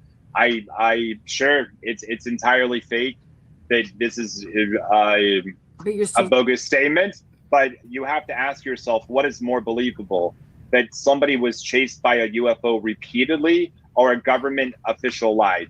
That's a decision you have to make. Moving forward from that, down here to this next is part of the same article. UFO experiences are not new to Dwayne and Travis. Several persons in Snowflake told the Roundup on Monday. They reportedly have talked extensively about wanting to ride in a flying saucer. See, this is a thing that most people that are firm believers in any subject, because you are fully invested in a subject, that doesn't mean that somebody else may not be. And in this case, we're hearing from people that don't want to be on the record talking about UFOs in small town USA in 1975. Right. For me, I don't think that's odd at all. And I want to just kind of say, because I love reading the chat, but clearly you're being accused of spreading propaganda, because you're sitting here showing news reports and news clippings that are all a matter of, they're all on the record, they're all out there. But I guess that's propaganda. Propaganda pieces. This would be a great. Hey Barry, what's the dictionary definition of propaganda?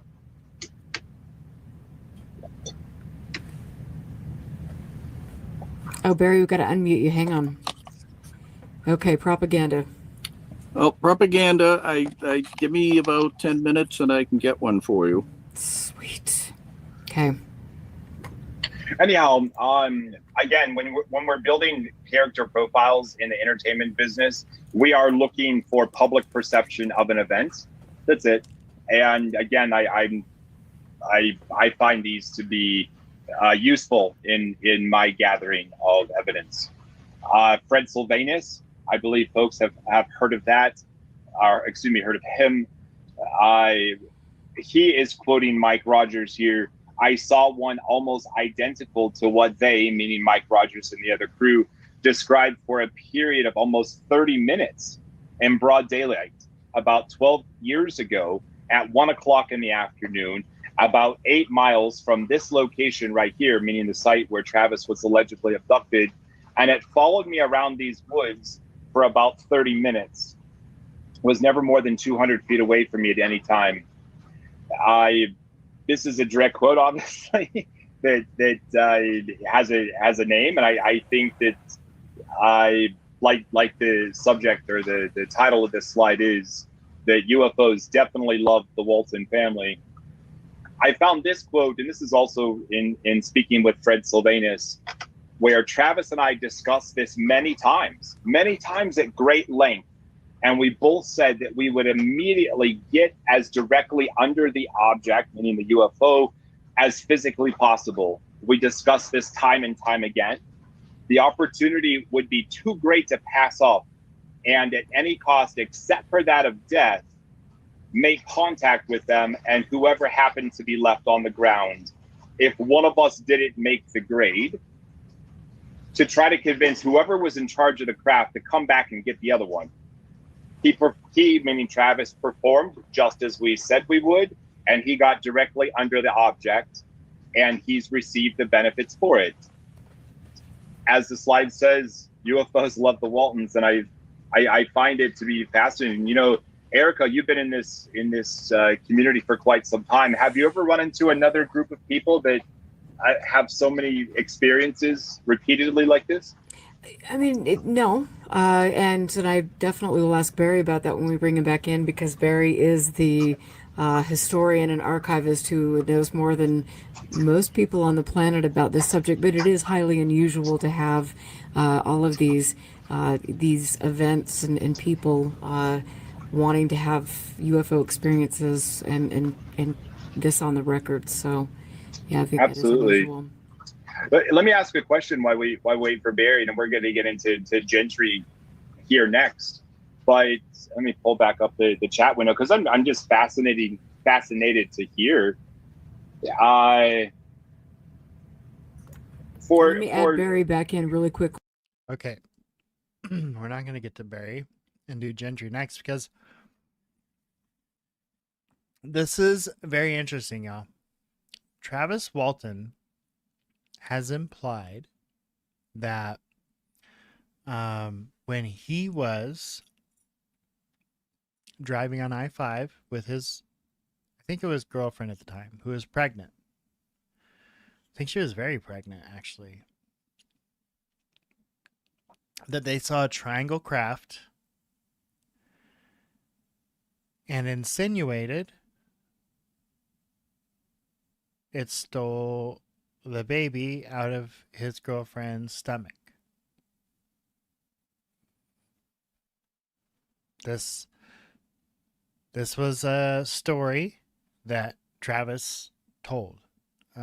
So it's just one more weird thing. Like, and this is a triangle craft, and then he talks about he saw spheres another time. So that doesn't mean he's lying. I mean, you hear about people, they have an experience, and then there's that hitchhiker effect where it seems like whatever it is follows them for a while. And could Travis just be a person that is, for whatever reason, super open to that type of energy, that type of force? Sure, it's possible. I mean, the world we live in, every day that goes by, we learn more and more is possible. All right, but that is going to do it for us tonight. We're going to hold another space soon, possibly again with Ryan, and maybe, if we're lucky, we could even get Ryan Gordon in here and speak with him about some of this stuff. I think that would be really exciting, really fun. I think y'all would enjoy that. On that note, it is late and time for bed. So y'all have a good night, and I will see you next time. So, coming next, I just finished my final edit of the first UAP hearing with David Grush, Commander Fravor, and I think it's Commander Graves. And I think the review of it is going to be pretty eye-opening once we go through it and start talking about it on part 2 of our UAP hearing series. All right, everyone. Have a great night.